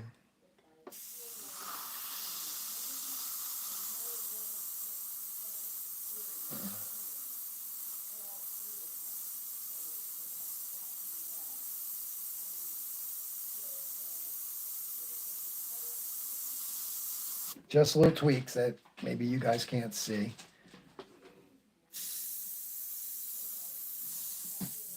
Oh, sorry, guys.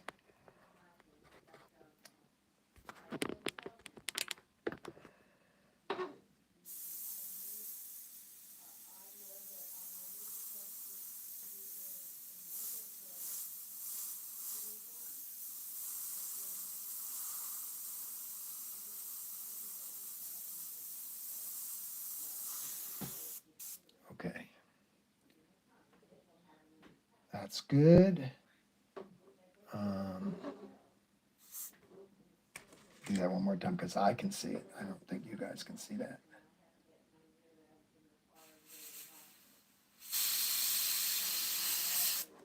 Ah, that's perfect. That's kind of stuff up close. You see, it looks like bokeh or something, you know. It's totally cool looking. So there's some blacks in here. So we've got this stencil. I could probably use that right there. Go right in here again, even tinier. I'm going to put a little bit more back in here again. There we go. Little speckles.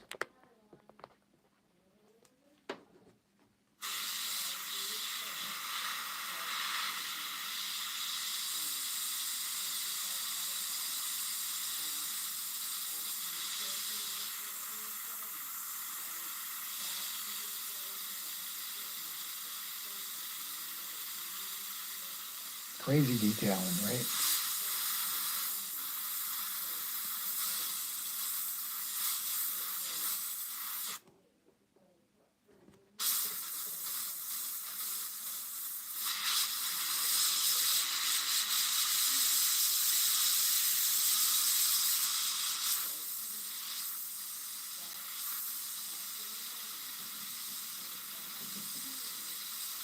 That's a little fuzzier, so I'll have to go back and forth with that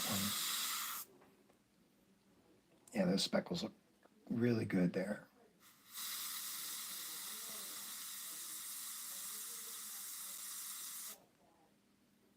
What, am I crazy? Not going after the tip dry? Air.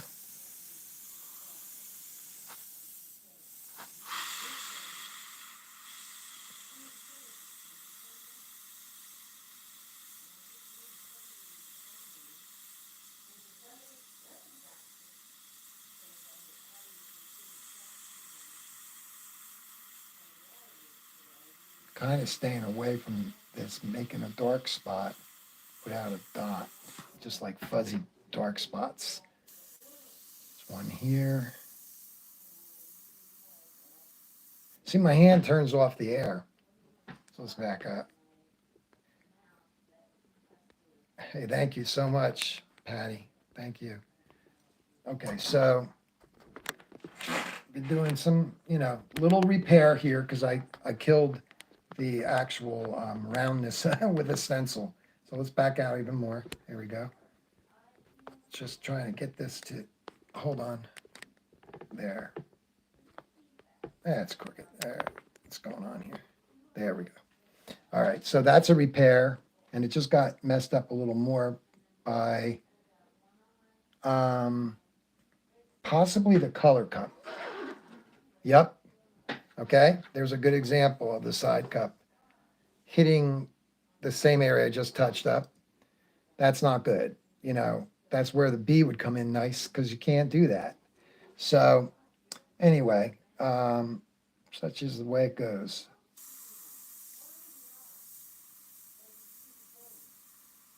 My micron's a little bit out of commission. I didn't realize it was so messed up. Yeah, this is starting to act up too now. Okay, so before I ruin it, I'm gonna let this be where I land at this point. And you can see once these greens come back in. Yeah, the color cup did it. But again, you know, it's a drag. It's a drag because I got to paint this. But when you really measure that, it's smaller than, you know, what? It's like probably a full area of that much, you know, that. But you got to feather it. So that means I got to go more and take more of the green out. But I'm going to have that same green, and then I'm going to put it back in as a base. And then I have to go in and start putting in the texture on top of it, which is really crazy texture, you know, crazy stuff. And like I said, this looks like speed when you're in a car and the trees look all blurry. Super texture there. We're getting there. It just takes time. This area isn't even really touched. This is the right color in here, but then it has different tones of darker grayish wheat colors. And I do have a blue corner that goes over here, a little blue corner. So little by little, it will get there. I just want to see how erasing goes right now for breaking this open in here. Nope. On the clay board, the aggressive eraser will not, I should know better. It will not work right now. I'll just hit that a little more. It will work tomorrow.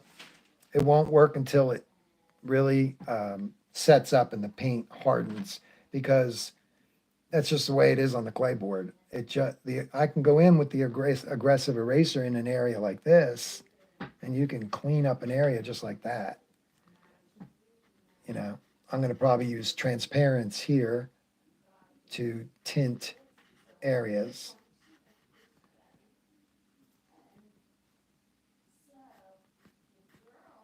My goal is to get, and I don't have a problem saying this, probably the tiger stencil, not stencil, classroom in a box, because it's so in depth. I saw a high speed version of it that Drew had up, and I want that because I like working on fur and what have you. I have my way of going about it, but I'll end the video with one photograph of a close-up. I've showed this before, but to anybody new that's looking. So what am I trying to do here? I'm trying to have out of focus lines, out of focus fur with, I'll pull in a little bit more. Whoop, right about there. Okay. So when you have out of focus fur right here, even though they look like lines, they're blurry. And then you have sharp ones that are here and there. They're not too many. These are all blurry in here. Both colors, even the black, gray tones. So I have to get that to happen. And then a lot of blur here and then gone. There's nothing up there. There's out of focus over there. And it just starts to, come together. But in the meantime, this is a finished close-up of detailed fur that I did with the X-Acto knife. Okay, so I was doing a lot of, back and forth, scratching, etching in. There's blurry areas. So that's, tight fur. That's an older painting I did a few years ago. I took my time on it because I was like, I had to really, to do the pet portraits and sell them, I had to start getting better and better at making that happen. So that's for up close and tight.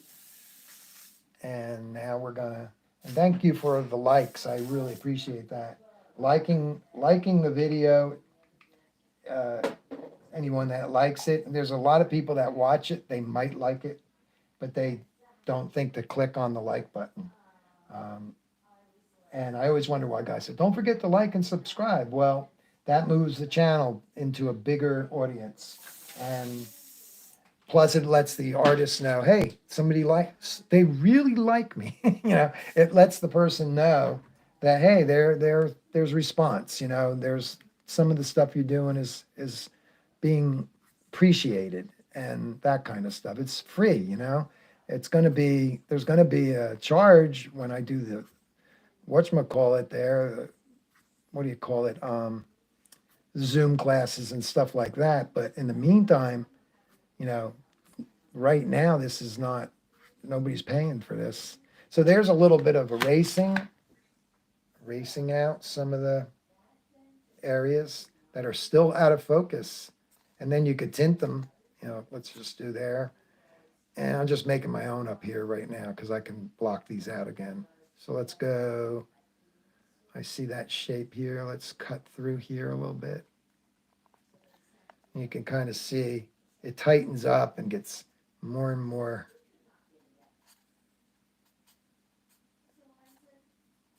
And then you got to clean the eraser or you'll just slide all over the place like that, and you get the fur slowly but surely.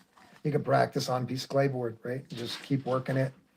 So yeah, if I had the green, I would just spray that right in and you guys would see it. But the repair is done. The roundness is back. And like I said, a lot of this comes back in. Let me just see, before I close out, what color I have available for up in here. All right, so I'm going to just spray a little bit more in as soon as I find the color. Where is it? Okay, here it is. I'm going to put a little more of the brown, that brown. They're so close, some of them. Show you this, obviously the super dark brown. That's almost like black, right? But it's not. It's in the brown family. And then the more orangier burnt sienna one. And then this one over here. Trying to put it where it is. And let me just get some last bit of paint in there. And I got a little bit of maintenance to do on my airbrushes.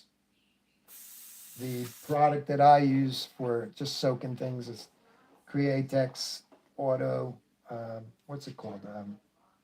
Restore, Airbrush Restore. It actually says that right on the thing. And you don't want to spray that stuff, don't put that airborne. But soak, you could soak it a little bit. If you had hard paint stuck on something, it'll melt it, It'll also, it won't melt the cups. I mean, it hasn't done that, but I don't think it has. Okay, let's see. I know something melted one of my cups. I can't remember. Was it that? There again, my Q-tips all on the surface where I'm working. And then everything starts falling all over the place. So I've got the brown. I'll end it with this little tint of color to put in the corner up in here. So you see that area, and it will make it come a little bit more alive. So we'll just go like that, push that way so you can see it right here. I'm going to spray it in lightly. And obviously I shortened the drawing. I don't know. Oh, maybe I was going to cut that off. Oh, I don't want to do that. I'll just make the fur go further. I don't know what I was thinking. Turn the air down. Turn the air down. Where's the MAC valve? There we go. We'll just put this in here like that. Yeah, it's different. It's a different. So there's the eye. So now I want to come through here. I'm just going to treat this as one, like you're doing a transparent painting. I think that can go on top of here too. So I'm going to darken this a little. right here. It gets lost. It goes away into the black right there, but you'll still see a glow right in this part of the painting. Notice I keep spraying over it. It gets darker and darker and darker. Black is getting muted, but so that brown starts showing up there. And then here, out of focus strokes. So it'd be like wide to skinny. Reverse look here. This is actually right here. Feather strokes, right? And then a little more color around it. And then darker right here.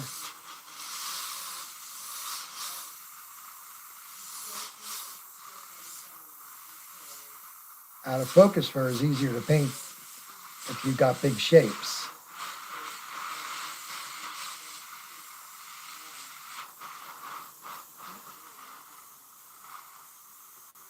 That's kind of a wheat color. And I see a little brown right here.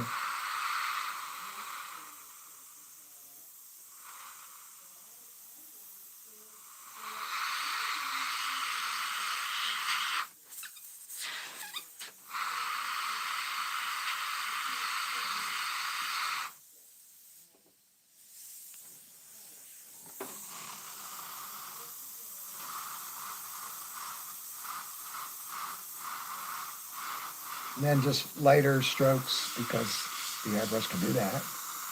Let them not blocking you.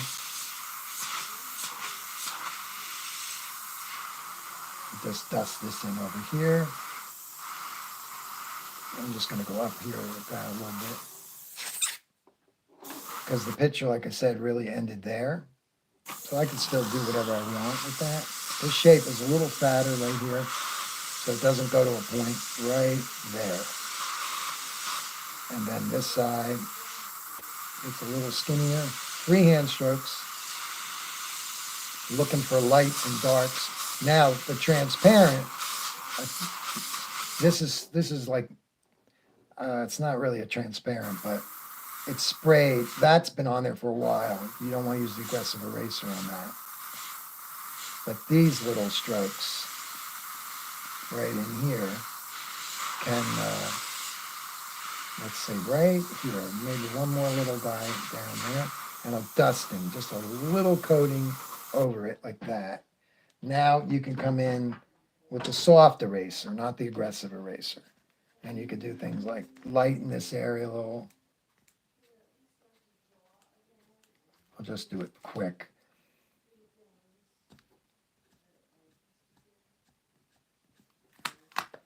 But it's not really it's an opaque paint, so I got to be careful. It's not, transparents are like, wow, you know. Maybe I'll do a demo next week with transparents totally. Like then you got no bad things going on, you know. Get rid of this kind of, I'm going to put a couple furry marks here. Just big marks that can be, see, it starts because it has the white in it, it starts getting choppy. If that was transparent, just, well, here's a good example.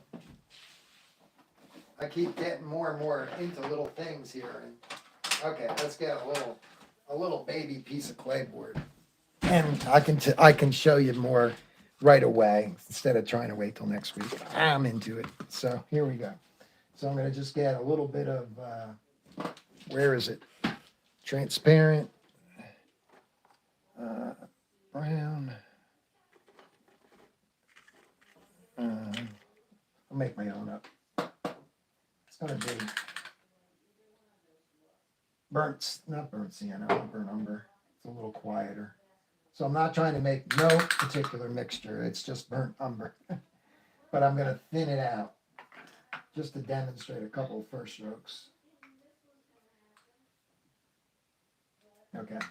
Yeah, put a little mixture of the two colors in that. So that's all is in here is burnt umber and burnt sienna and distilled water. Stir it up. you can't really demonstrate it with without, transparency totally to get that kind of look.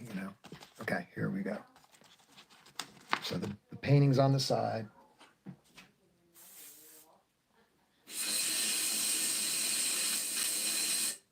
Little scrap piece of material. I mean, this could be a little or a sunset, a mini painting, right? So every little piece of material that you cut off from your bigger pieces, they come in handy. They really do. It's far easier for me to do like a sunset blendings on small things than all this texture and stuff. Okay. Transparent. Put it in the gun. So this color will be too bright, too saturated, but at least it can show a few things. So let's just pretend we're doing that part. You can go in close and pull away like that. And then down this area, I'll just put in, say that's the corner of the eye, that's over the head there. It's fast, it's very fast, but it's also not exact colors. You'll go this way and that way, break away, and then maybe a skip here and a couple darker shapes. It's all transparent. So it's not the right color, but it will behave really friendly to the erasing.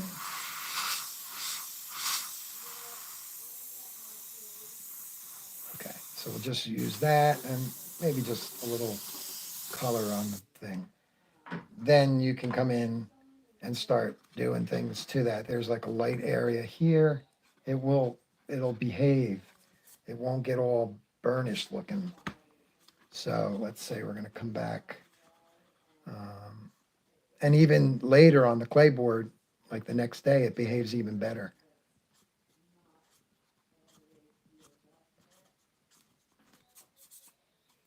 You can see those shapes. It's real fun because it's transparent. This is a wider shape right in here. So you take it out like that, the wider shape. And then maybe down here, a couple of strokes. And then you come back in and dust in back over it. So you get lights and darks of the same, but the harshness goes away. And then you can also use, like I said, for fine hairs, you can use the X-Acto knife, but you have to really be careful, because let's say it's harder, more shaped, pointed hairs down here.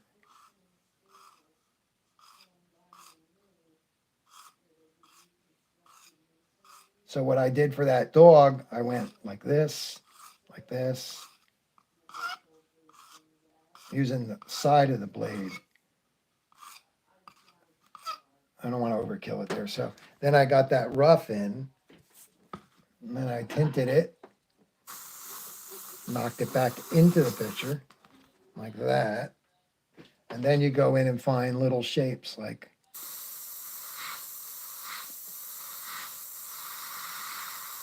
in between. You can use shields and stuff and get those things to look nice. I'm kind of doing it fast, but let's say it's real dark over here. Whoops. Freehand strokes like this.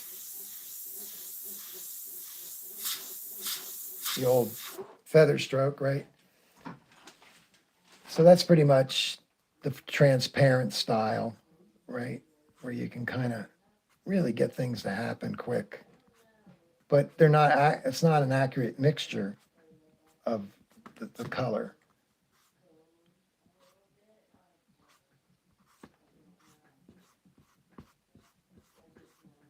Shorter hairs, longer hairs, brighter. Hairs that are not, they're going like a windblown kind of look. But anyway, that's the transparent kind of thing. So you can look at it from different ways. Very soft, very erasable. You can pull out with a kneaded eraser, really good brights up in here.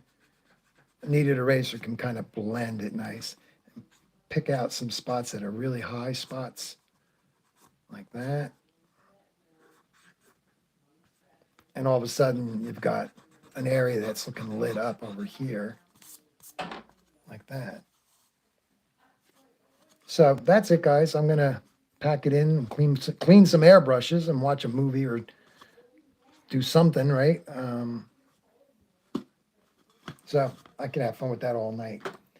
But anyway, and then, like I said, one, you can tint back in there. And if this was an eye in there, you could start the darker areas over here. Look at how saturated that is. So nice way to ruin it in the end, right? But anyway, that's a good thing with the erasing. Transparent, very fast way to paint. But again, you have to get your transparent colors right. So thanks for checking out the video, and thanks for the likes and all that good stuff. And if you have any questions, you can comment and maybe I'll answer you. No. Oh, I just lost my color. It spilled over in the thing. Thanks, guys. Thanks, Steve. Appreciate it. And I will see you guys next week. I'm going to try to get something going on Facebook again, and balance it. I'm not going to do live feeds on YouTube every week in a row. I can't. This is because of what I did here and with the flames. I'll show you the flames as we close. They're almost done. I'm really happy with the flames. So we go from cats to hot, fiery. And there's my reference picture. There's the color matching. And over here, we can look at that. I got to kick that up a notch, get it hotter. That's where saturation comes in, right? And then you have that painting. So I'll pull out on these two pictures so you can see what I've been working on. And unzoom. You can watch this live. You go back on my live feeds and you can watch the flame painting being done. But after I did this, I decided to do the eye, but then I'm going to go into some Facebook lives too. So I'm going to balance it out, and I'll be uploading videos too that are not live, because a lot of people don't even know there's live, videos that are sitting there. There's also in the community page, there's pictures of a lot of my artwork. So, okay, guys, take care. Thanks for watching. God bless you guys. Be safe and have fun airbrushing. See you next week.